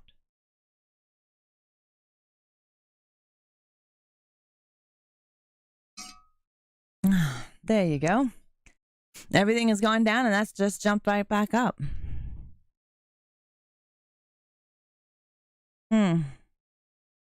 ReAnimateHer. I like Leatherface's hand necklace. He has to have a hand necklace. Hi, Bald Vagina. How are you? Yeah, we were just chit-chatting with David from Scaremail. So Nerdy, we receive letters in the mail from an author. So this author, his name is David Viergutz, and he creates scary letters that he sends to you in the mail. And we started reading them, and you get 2 letters a month. So we do this. I'm almost tempted to kind of save the letters up and read them, you know, 1 stream, 2 letters, because it sometimes there goes a bit of time before you get the next one. But we receive these letters in the mail, and they're delivered by Undead Postal Service. And it basically gives us a story of this guy named Michael. And Michael went to this website called Scare.me. He was literally just like doom scrolling through the internet, trying to find something. And he stumbled upon this website, this forum, Scare.me. And he started just reading it and just getting into this site. Once that happened, strange things started going on in his house, his computer, his phone, his emails. Things were happening. He was seeing shadows. Nothing was ever right. And it kept going on, and it affected his work life as well as his personal life. And last time we read a scare mail, Michael was in the office at the art house, the warehouse that he is in, the museum, and he unplugged everything, the printer, the computers, the phones, everything, turns everything off. But something was haunting him there. He kept seeing shadows, hearing things, and then the printer that's not turned on and unplugged started spewing out papers with the words Michael all over it, just all over it on both sides, and just spitting this paper out on a regular basis. And Michael cowered underneath his desk. Right? We don't know what's haunting him, Basement Cat. All we know is this is where we're at. He went to a website called Scare.me. After this website, crazy things started happening. Primarily like shadows, words and sounds coming from computers and cell phones and printers, wherever it's going through. So basically, it's like an entity that is going through the electricity, basically. Almost like, what's that game? Simulacra. The game, I love a game called Simulacra. Simulacra has 2 games, and it is about a demon, an entity that lives in the phone and kills people. It's a really fun game. And I think this is very similar to Simulacra. It's an entity that lives in a website, a forum, that shows itself to people who are desperate, possibly depressed, exhausted, and this website feeds off of them. So what he ended up doing is contacting an author of his favorite author in the first letter, and he wrote to David telling David that he wanted people to know about this website and not to go to it. One of our conversations about a month back was, would you give light to this website? This website actually picks its people. Not everyone will be able to find it. But if you do find it, it sucks you in and causes things to go crazy in your life. Pornhub, a mentally weakened state website. So Reddit, it's very similar to Reddit. Reminds me of Gremlins 2, the gremlin that got trapped into the phone lines till the end.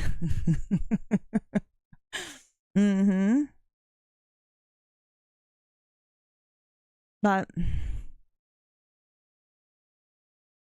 I keep looking at my camera. But that's the gist of what's going on with everything with Scare Mail.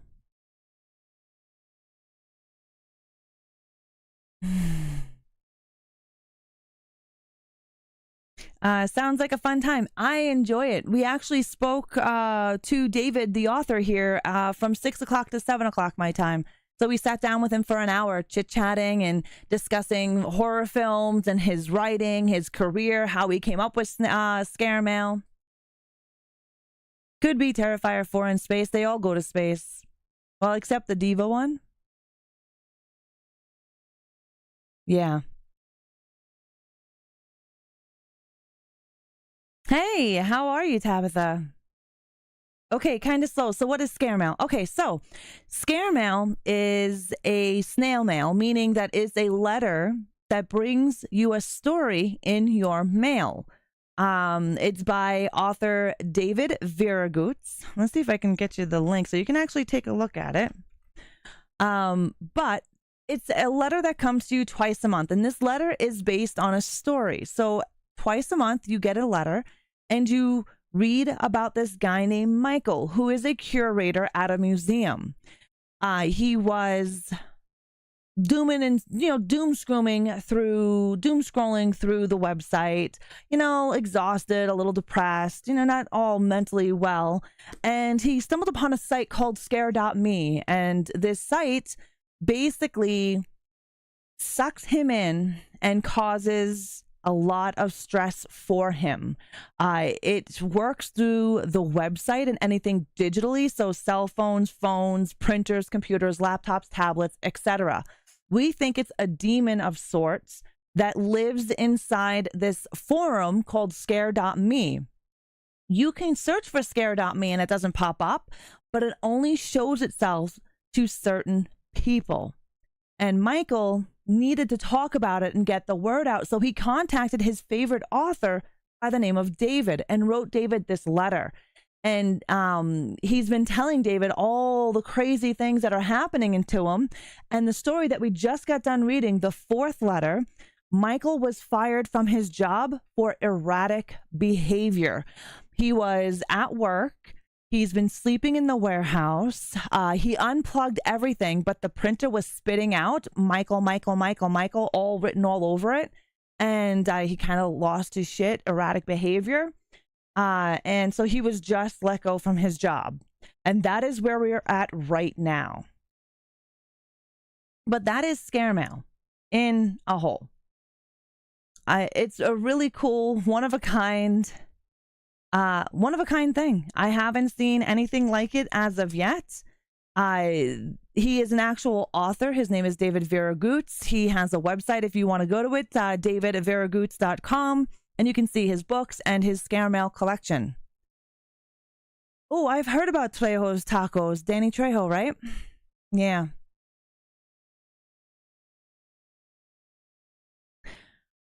No, The Shining is a bit different. But the spitting out of the letter,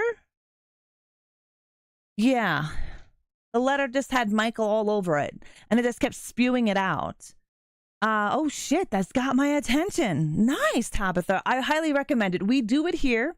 Our next Scare Mail is going to be next Wednesday. So I will have 2 more letters to read. So next Wednesday at 6 p.m. Mountain Time, we're going to dive into our next 2 letters, and we're going to see how much further we can get into the story. We do go back and forth and kind of try to hash things out to see what the hell is up. And, would you have told anybody about the Scare.me site? But you are more than welcome to join us next Wednesday. Hey, James, what is books? Is them fancy paperweights we scribbling in? Sorta, kinda. Red rum. I have a coffee mug that says red rum. It's from the Stanley Hotel. Side rant. I'm a be sad because I just moved and now we won't have true winter. I'll switch with you. You can live where I'm living because I don't want any more true winters.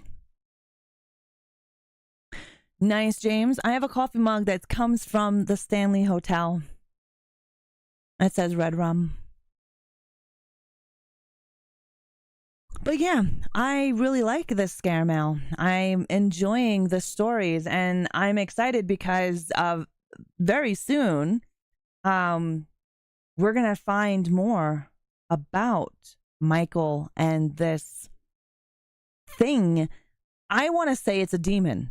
It's a a digital demon. Like I said, very similar to the video game Simulacra. Simulacra is a video game. It's an indie game. It's on Steam, where the entity lives in the cell phone and kills people that way.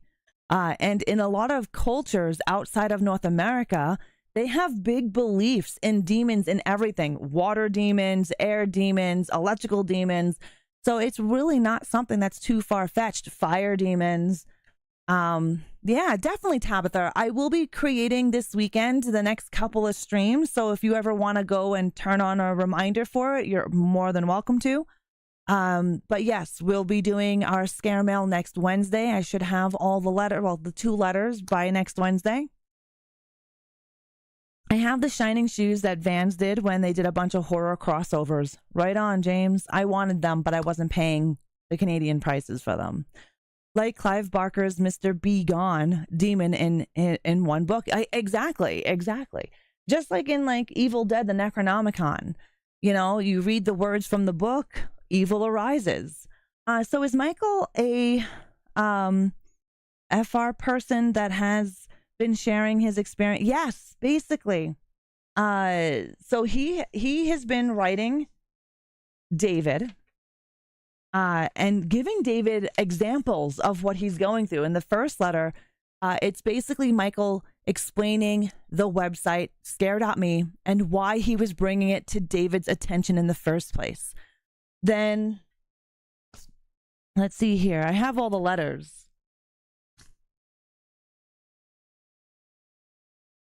My number 2 letter is missing. It's somewhere. But let me show you what you get when you do scare mail. So for those of you that haven't seen it, Slappy, my youngest spawn, did a Slappy cosplay. And R.L. Stein took a picture of it and he said Slappy is his favorite. But this is what you get in the mail. I just don't want my address to be seen. This and on the back. And then inside,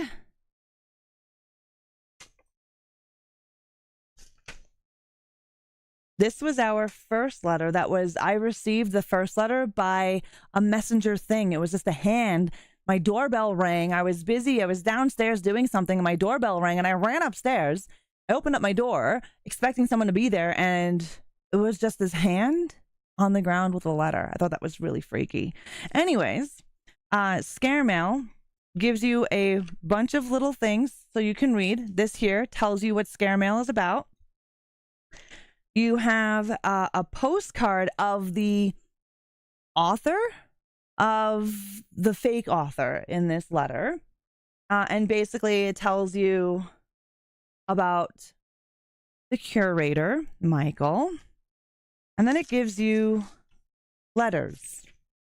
Now, this letter, the first one. ReAnimateHer! And these are the letters. And it does tell you, you know, read this one first, read this one last, so you're not getting all confused. Or if you just put them down one day and you forget what order you put them down in.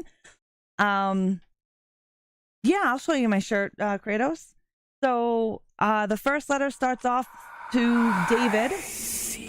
And then from David writes back, Luke, welcome to the crypt. Thank you for the follow. Then David writes back to Michael. It's a very interesting storyline. Definitely very interesting. I have been enjoying, and so has everybody else who has been here for the live streams of Scare Mail. They have been enjoying it. I think it's a very interesting concept. Very interesting concept, and I'm trying to put everything away so I don't lose it. My dog Loki kind of ate a piece of it. I'm not too impressed with. Hey Luke, how are you? This is my shirt, Kratos. It's Freddy vs. Jason. Oh.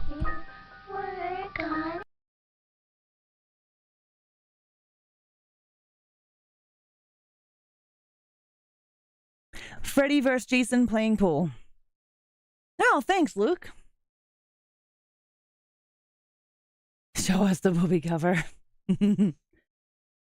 But yes, next week, next Wednesday, we will be reading the next 2 letters of Scare Mail, getting further and deeper into this dark debacle of what the fuck.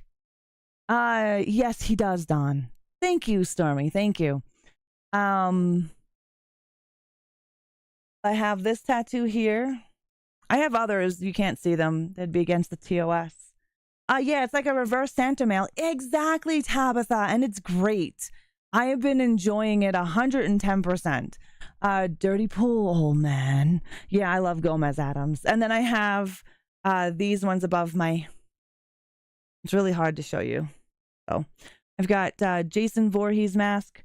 I've got a triquetra, a pair of roller skates because I was in roller derby, and then an Om symbol. And then I have some on my ankles, my back, and other places. I shall be there, 6 p.m. Mountain Time, Wednesday. Yes, Tabitha, 6 p.m. Mountain Time on Wednesday. We'll go through the letters and fun stuff. Hopefully, we'll get to see some more. That's right there. Can't see them unless I back up. Right?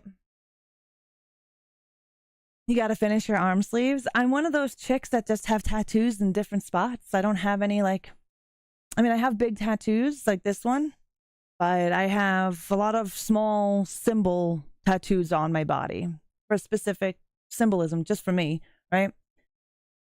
You want to see me do roller derby? There's a channel point. There is a channel point. Let me find it. You are able to see me do some roller derby. You want to see me knock a biatch on the ground and have her look up at me like, what the fuck just hit me? I have that. I have that video right here. Right here on Twitch. You tried derby? I loved roller derby. Your arms are covered but not finished. I did see them when you had your camera on. Let me see where my channel points are. ReAnimateHer! Hey, Vengeance, what's shaking? My roller derby video.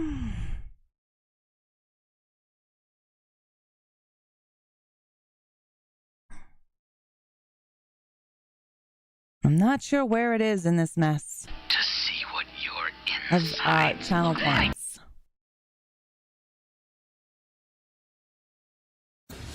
What shoes do I wear? I don't remember the names of them. They're nanos. They're runners. Channel. How is your new cold brew? Is it good?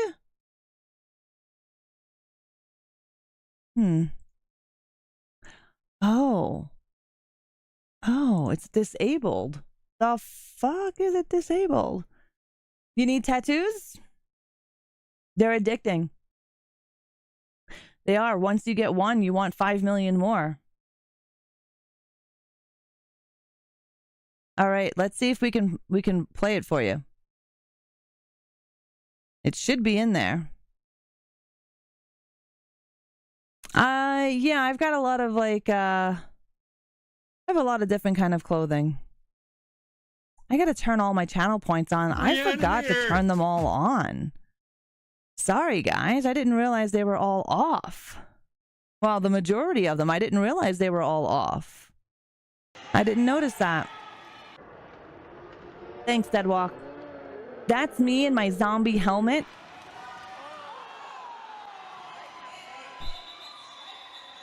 Nice, zombie. Nice.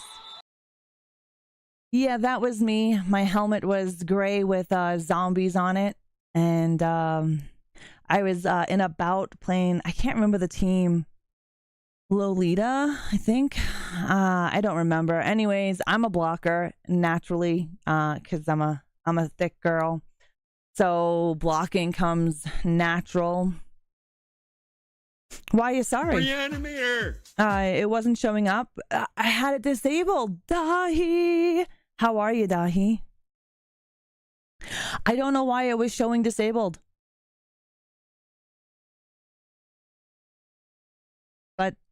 That's what it was showing. Weird. It's my healthy therapy. Yeah, it can be therapy, right? I think so. Whose team, red or blue? What do you mean? I was the blue. I was the one hitting the chick in the red.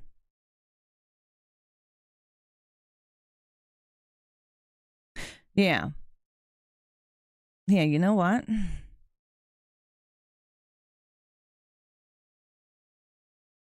Drop it. Ah, here we go. I'll play it. Ah, it's got an 8-minute cooldown. Yes, I'm the one hitting the chicken red.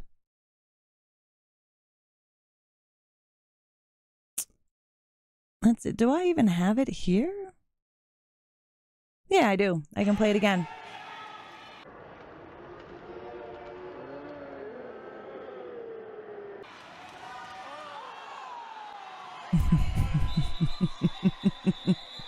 I hit her so hard she had no idea what the fuck happened.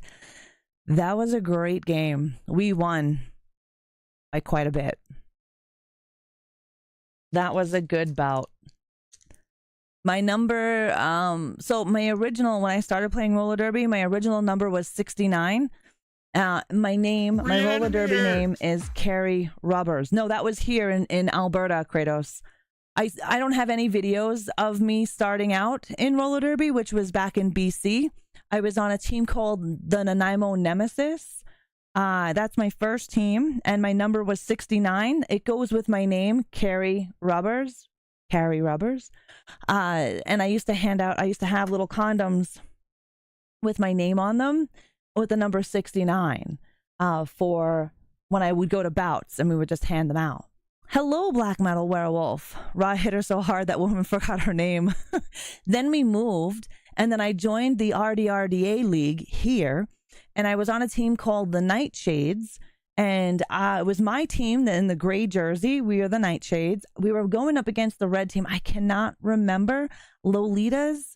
I want to say Lolitas. I'm not sure. Anyways, we were up against that team, and yeah. I like hitting. I'm a blocker. I'm a blocker by nature. You know what I mean? I'm a pretty, I don't like to say big. I'm a pretty thick woman.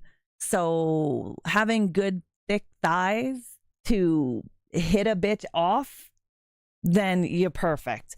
You've got scrawny girls in derby. You do. But they just don't have the same oomph as someone else.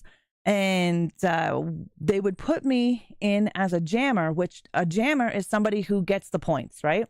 Blockers block the other jammer and the other team, because the other team is trying to block your jammer, and your jammer is the person that is fast, and she goes around the track passing everybody, and that's how you get your points. The opposite team is going to try to block your jammer. So while you're trying to block the other jammer, you're also trying to hit those bitches off the track so your jammer can get through and make those points. For every hip a jammer passes, it's a point. And you have 4 blockers per team. So the jammer is usually short, usually tiny, and they're fast as fuck. Sometimes you want to throw in someone like me, who's a bit thicker, who's slower, but I will take you out right when we start. Whereas a fast jammer will take you out with her speed. I will take you out with my ass and hips. Just hit you quick. Because I'm not going to go around that track. I'm not fast. I mean, I'm fast, but I'm not as fast as a smaller jammer and what they would do. So when you want to take them out, you want to put a heavier jammer up front to do your knock the other jammer out. Then you're good to go. Thank you, Dahi. I really like the name. It took me a while to think of my roller derby name, but I really like Carrie Rubbers. Those were good times. I was in like the best shape of my life. All I did was play roller derby. All I did was go to practice, and we practiced 2 days a week, and we had bouts every weekend. And we would do dry land. here. And our dry land consists of doing burpees and running, but in your roller skates. Try to do a burpee in a roller skate. That's basically what I do, is clear a path. It's a fun game. It's a fun game to watch. And you have two different types of roller derby. You have your bank track and flat. Bank and flat track. Bank goes like this, and it's very similar to the 70s version of roller derby with Skinny Mini. I did flat track, which is flat, right? No, it's not easy. And derby is great until you get hit in your 30s. Yeah, exactly, Kratos. I was okay, you want to hear something crazy? I started roller derby at the age of 31. And I played for 7 years. And it's rigorous. Like, it's not like softball. It's fucking rigorous. It's full contact sport. And all you're wearing is a helmet, a mouth guard, wrist guards, elbow pad, and knee pads. That's it. You don't have anything protecting anything else. And yeah, it takes a lot of coordination to stay in a squat, because when you're playing roller derby, Speedy Misha, welcome. Yeah, regular burpees are horrible. I fucking tried them in roller skates. They suck. Just checking out the upcoming Asian horror movie. Yeah, baby. It's a take on the creature from the Black Lagoon. Interesting.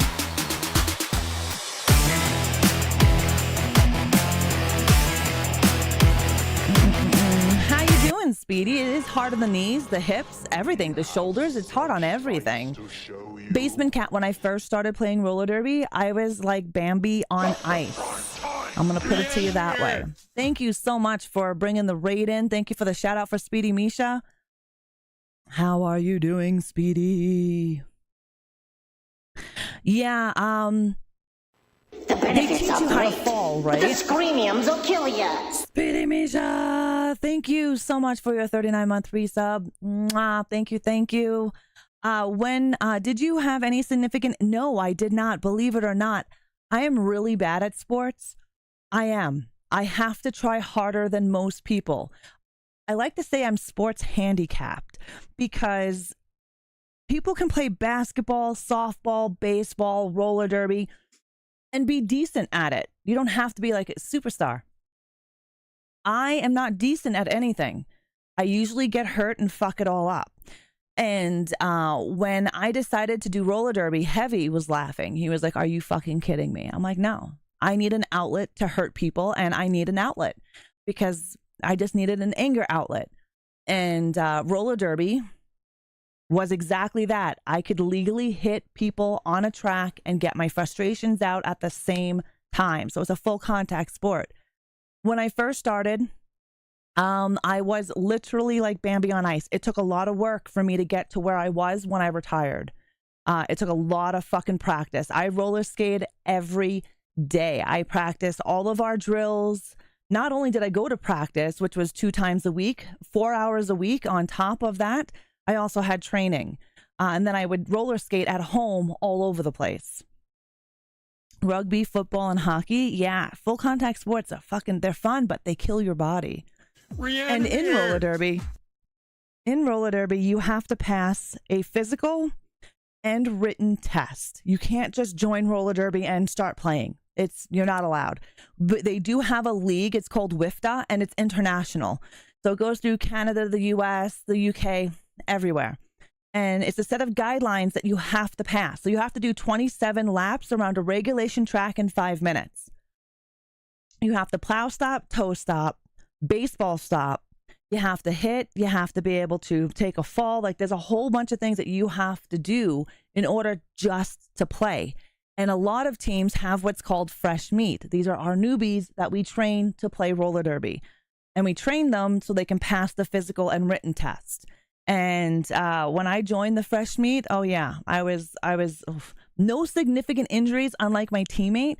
she had a spiral fracture in her calf. I started wrestling at 27. By 29, I had to stop. I was already too old and had to stop, or I couldn't do any martial arts. That sucks, Kratos. Celtic. Thank you for your 35-month resub as the Cannibal tier over on YouTube as a YouTube member. I appreciate it. Mwah. Thank you. Thank you. On that note, let me do a couple of giveaways here for... Actually, we're gonna do that now. Actually, we're gonna go like this. I have 5 gift memberships to do over on YouTube.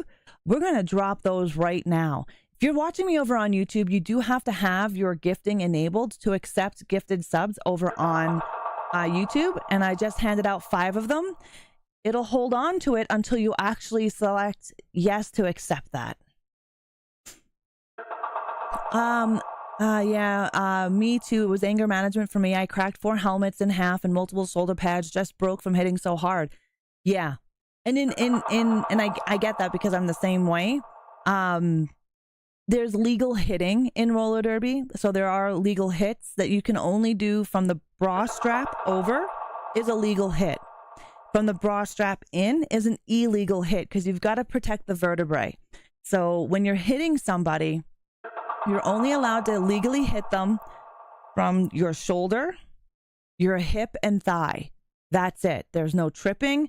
There's no elbowing. Those are all penalties, and you sit in the sin bin. So if you're going to hit somebody, you have to hit them with this part of your shoulder, the part between the shoulder blade and the bra strap. That is considered a legal hit. Anything past that is an illegal hit. Yeah, I loved it. I had to retire because of my health. I retired at 37. 37 or 38. It was like 7 years. I was in roller derby before I retired. My jersey, my number, but my name is still mine. I mean, I still have my jersey. I was number 35 on the Nightshades. Number 69 was already taken, which I wasn't happy about.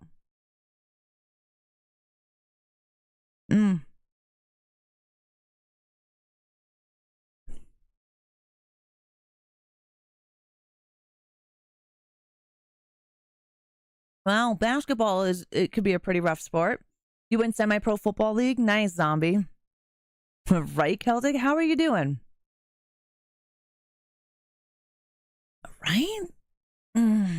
We had some really fun hits, though. My favorite was the bean dip or the can opener. The can opener. So in your roller derby stance, you're in a squat. You're not standing straight up. You stand straight up, you're going to get hit. You're wobbly. You're not balanced. So your center of gravity, you're in a squat. You're in a full balanced squat when you're playing roller derby. You're not. So you need to know how to squat. You also need to have strong legs.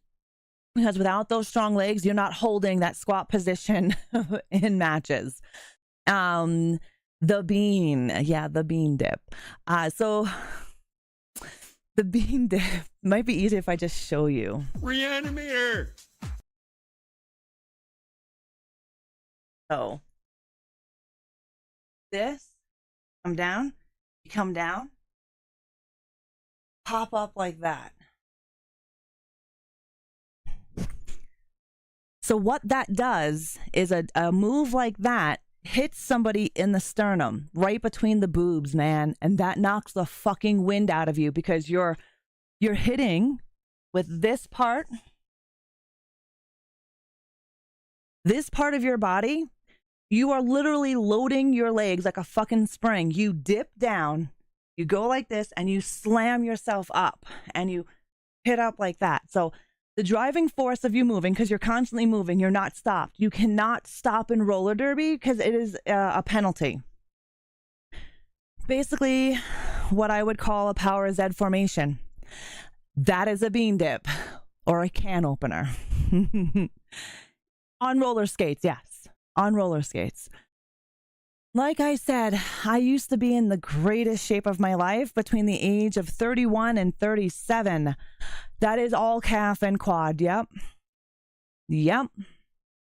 And it was one of my favorite moves, especially if a blocker is coming up on you and they're leaning on you, because they can lean on you. They can put this part of their body on you. They can't put their elbows on you, right? Or their forearms. So they would lean on you and try to like bump you to kind of get you off of like balance, off kilt. And you could easily just come down, and then she's on the ground. Literally, she's out like a fucking starfish and she's unable to breathe because that hits in the sternum. And if done right, then yeah, she won't be able to breathe. Right on. But on that, they learn about these plushies. Welcome to the crypt. Thank you for the follow. When you join roller derby, you are taught all of these. You're taught the swing. So there's this move that's called the swing. And it's your teammate wears a belt. You ever watch a roller derby bout and you wonder why the girls are wearing belts when they're wearing like spandex shorts or booty shorts or whatever? They're wearing a belt for a reason. And some really good, strong roller derby players will use their leg instead. But for the most part, they will use a belt because it's easier to grab and fling off of a belt than it is off of somebody's hips. It's possible, but it's just easier with a belt. Anyways, you would wear the belt and your teammate will basically grab and fling you into the jammer. So if your blocker buddy, because you're 2 and 2, there's 4 of you on one team, 4 on the other team, and you're in pairs and you try to stay in that, your partner, right? Because that's the person you bout with. You're going to try to stay in that because you guys know your gameplay. You practice that way. That's your partner. Sometimes you're not every time, but so there's moves that you have where you can grab your teammate, and most of the time you grab by the hips, and you grab your teammate and you literally use your teammate as a wrecking ball, and you grab her and you throw her into the jammer or another blocker. It's basically like what is that thing called? Bowling. Hi, this is G. Oh, okay. I won't be playing this Friday, G. This Friday is going to be a quiet place. But there's quite a few moves that are done on a team to either destroy the other team or to make points. And it's always fun. Like you learn everything. The first thing they teach you is how to take a fall. Because falling is important. If you don't know how to fall, you will hurt yourself. And one of the biggest things is pick a cheek. So either your left butt cheek or your right butt cheek. You never want to fall on both. And if you're falling, you're purposely turning your body just enough so you land on the cheek and not the hip. Because if you land on your hip, that's going to fucking hurt.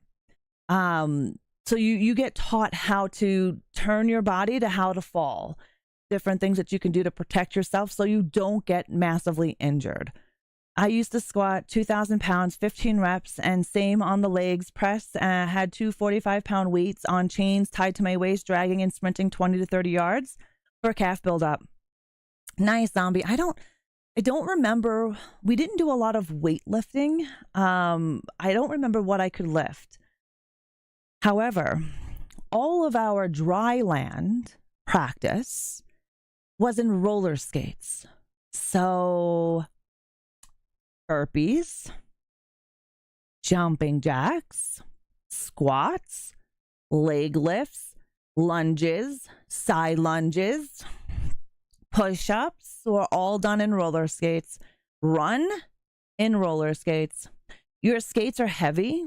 Like mine are. So I have 2 pairs of roller skates. I have sport style for when I was in bouts. Then I have my recreational style, which is I love the 70s style of a roller skate. And so I have a high boot, and it's painted with like flowers and other fun shit on it. And I have those, and then I have my bout playing roller skates, which are a shorter boot style. And then, of course, the different kinds of things you could put with your wheels, bearings, yada, yada. But I used to be in really good shape. It was a lot of fun. But then my health took a dive. That's when my health went down the drains. And I had to retire. I couldn't do it. One injury that I had... No, I don't even think I have the picture anymore. One injury that I had is I landed on a skate. And I will tell you, landing on a roller skate of your teammate is definitely not fun. I've done that a couple of times. Not a good time. I landed hard on someone's roller skate that I had the imprint of the wheel name in my leg when I landed on them. It's easy to land on each other, fall on each other, especially if someone gets knocked down, because you're so tight. Like you're not spread out on a track. You're literally within inches of each other. So when one falls, it's like a goddamn domino effect. Everybody is falling somehow, some way. So especially when you first start, everybody's falling. It doesn't fucking matter. I landed so hard on someone's skate that on my fucking thigh, I had the wheel, the wheel itself imprinted and the name of the fucking wheel on my thigh. Yeah, that fucking hurt so bad. You should see the bruises I would have. Me too. I missed the crowd and Friday Night Lights and the adrenaline rush. Oh, the adrenaline rush is very addictive. Very addictive. That's why I do a lot of stupid sports shit. I used to do a lot of stupid shit like downhill mountain biking, and then I got hurt pretty bad, and then I stopped doing that. But the adrenaline rush from it is very addicting. Almost every hand cool you've ever tattoo, shaken has right? had a dick in it.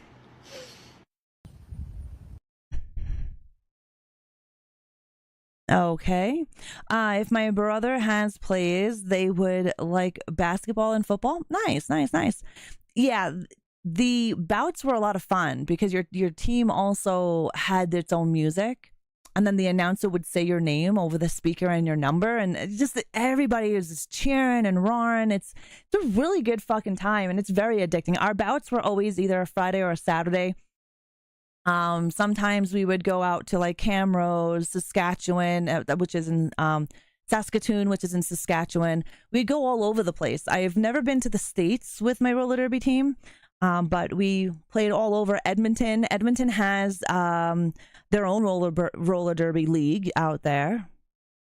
I know quite a few of the girls out there. And then Alberta has a team, Team Alberta. Calgary has their own team and league. Lethbridge has their own team in league. Hell, shit, Blackfalds had their own team in league, which is not too far from me. But yeah, it was a good time. A lot of fun. I missed the camaraderie because for the most part, a lot of the derby girls are introverts. We also used to practice against men. That was one of our things. We had co-ed roller derby. I was all women's team. And then you had your all male team, but then you also had your co-ed team. I was on the all women team and the co-ed team. So I would go up against men. And I would highly suggest it because you get tougher. You learn how to take a hit from a man. I don't give a fuck what anybody says. A man is stronger than a woman. Regardless, it's natural, it's nature. And when you go up against a man in roller derby, a fucking man, a 250-pound man hitting you, yeah, you're gonna learn real fast how to either sidestep that motherfucker or take that hit. I have been hit by a 6'2", 275-pound man. Holy fuck me. Even the heaviest woman I've been hit by did not nearly touch what this guy did. And it's not like he purposely hit me. He's playing a full contact sport. It's not like we do anything different. It's not like the men dial it down because we're women. The same thing. So it's like, exactly, zombie. Like I said, I have been hit by men before in roller derby, and you learn how to take that hit. I always like to try to sidestep. Like when you're playing, you always want to make sure that you are aware of your surroundings, who's coming up behind you, your peripheral visions. Your head is constantly like this. Your head is never forward. You're always moving your head back and forth. You're always looking over your shoulder. You're always watching like this. And you can see someone coming, and you can see that motherfucker about to do like a cannonball run at you, and he's going to dart from that end all the way over. Yeah, he's literally going to fly you into the fucking stands. And that has happened. So learning how to take a hit from a guy is a really, really important thing. If you ever do go on like a co-ed team, which they're a lot of fun. And you learn differently. We've gone up against teams that don't go up against co-ed teams, like they don't go up against men. And we have found that we have learned strategies and specific things on how to hit and how to take a hit, how to do certain things that other teams did not know. And I think it's just because we all used to have meetings, right? We'd have a big meeting in the locker room, and we would talk about what we would do in that practice, and then work it out on the floor, right? It's kind of hard to really know how strong you are and back off, but full contact is full contact. Yeah. The first time that I got hit by a guy, I was like, holy fuck. A woman has never made me go, holy fuck. Like when she hit me, when she blocked me, whatever you want to call it. But like, holy fucking cow. I mean, getting hit hurts. It hurts. That's why it takes you down. But if you know how to fall and you know how to protect yourself, it doesn't hurt that much. So that's why they teach you how to take hits. It's why they teach you how to balance yourself, and hence why you're in a squat position. You're always in a squat position. Your elbows are tucked into your waist because people go like this, and elbowing is a penalty. And you go into the sin bin. So when you're in your pack, your elbows are in, they're glued to your hips, and you're in a squat position. So when you're getting hit, usually your center of gravity is lower because you're not standing straight up. So you can take a hit better when you're like this compared to this way. So usually a basic hit's not taking you out. However, a heavy hit can literally take you right out of the track. You can go out into the fucking bleachers. We play flat track, so there is no barrier, unlike bank track. Bank track has usually has a gate around it or some kind of platform around it because it's banked, right? However, you can skate on the top bank, but if you get hit, yeah, you're going to go up and over, not just out. You're going to go fucking up. You're going to catch some air and you're going to go over. Yeah. I've never done bank track. I don't think we actually have bank track here. Well, we might do now. I've been out of it for so long. But with your flat track, you're just going that way, right? Or that way. You're sliding. Bank, up and over. Yeah. It's a lot of fun. I do miss it. I miss the after parties. The after parties after about, a lot of fun. Everybody always goes to the bar, our local pub, and everybody would have ice packs on them. Ice packs on the shoulder, wrapped around the knee, all sorts of fun stuff. That was always a good time. I don't know how I'll learn about doing those things. It has been that go from myself running in the summer school building since I was 21, and then I forgot my shit and run off like more speed in this area these days. All right. Yep, 100% bullshit and bragging rights. I adjust my damage or strength output to opponents I'm competitive, but I'm not a fucking asshole. I don't want to actually harm anyone. I can see that depending on what you're doing, but in roller derby, it's a full contact sport. I don't expect anybody to take it easy on me or half cocked. You know what I mean? It's a full contact sport. I know what I'm signing up for. But I don't honestly think any of the guys held back. They didn't come out to hurt us. Like their goal wasn't, we're going to knock these bitches out. We're going to fuck them up. No, they never came out that way. Like ever. And all the times I've ever played, never, ever have I had anybody, male or female, be vindictive like that, where they're out to hurt you. Because roller derby as itself is a camaraderie. The entire thing is a camaraderie. Nobody is there to hurt. Everyone's to have a good fucking time and to get your frustrations, your competition out, competitiveness out. But I've never had anybody be like, vindictive. In derby, it makes sense, but for other sports, no need. Yeah, I guess so. I haven't really played any other full contact sports besides roller derby. My team had refs come on the come in on the sideline, ask us if they could stop hitting so hard. Ooh, in roller derby, you have referees in the front, NSOs. You have side people. Everybody's watching. So you have people at every apex. You have people on the inside, on both sides, and on both sides in the middle, and in the middle themselves. And they're watching for illegal hits, elbows, tripping, because you can trip people, obviously, wheel lock, purposeful wheel lock, meaning you shove your wheel in between the other skater by kicking your foot to the side, causing a trip. It happens. There are some that has happened on purpose. You really don't get too hurt, but it does happen. You do have people looking for these things and looking for legal hits, illegal hits. Elbows are a hard thing to teach a new person, is to keep your elbows in. Everybody wants to go like this. Everybody wants to go like this. And when you're blocking, people go like this, but your rule of thumb is your elbows never leave your hips, and that's how you practice.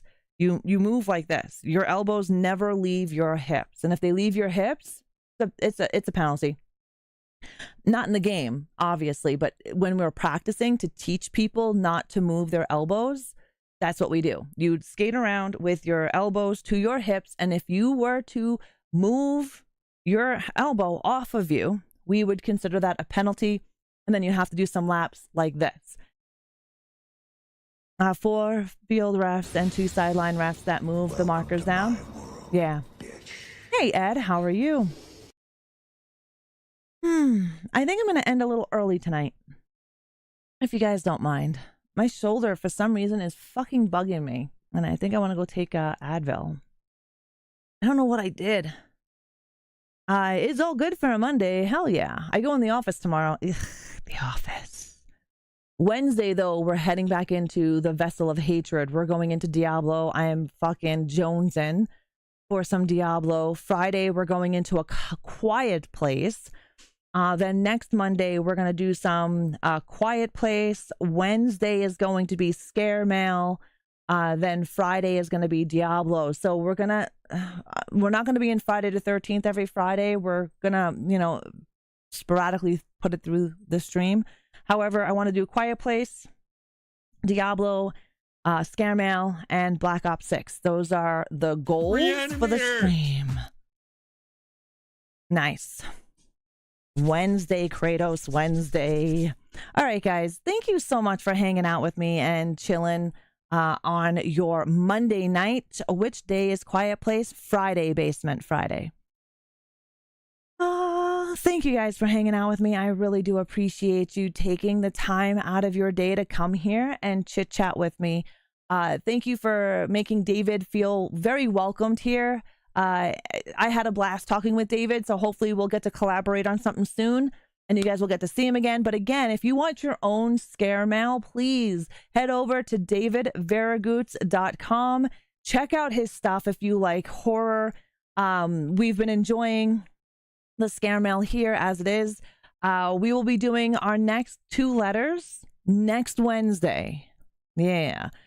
Scare mail. But thank you so much, everybody, for hanging out with me and chit-chatting and just being pretty fucking amazing. Want to make sure that... Where is my goddamn thing? Oh, I put it over here. Never mind. Let's see. I'm waiting for my things to come, my activity feed. Speedy Misha, thank you for your 39-month resub, and thank you for the raid. Tweedle, thank you for your 11-month resub. I greatly appreciate it. Thank you to each of you for coming over and hanging out and chilling and chatting. I hope you guys enjoyed tonight's stream. I will see you guys Wednesday night. Oh, somebody shit themselves. Kratos. I will see you guys Wednesday night for some Vessel of Hatred in Diablo 4. Until next time, my creepies, I will slash you all later. Bye.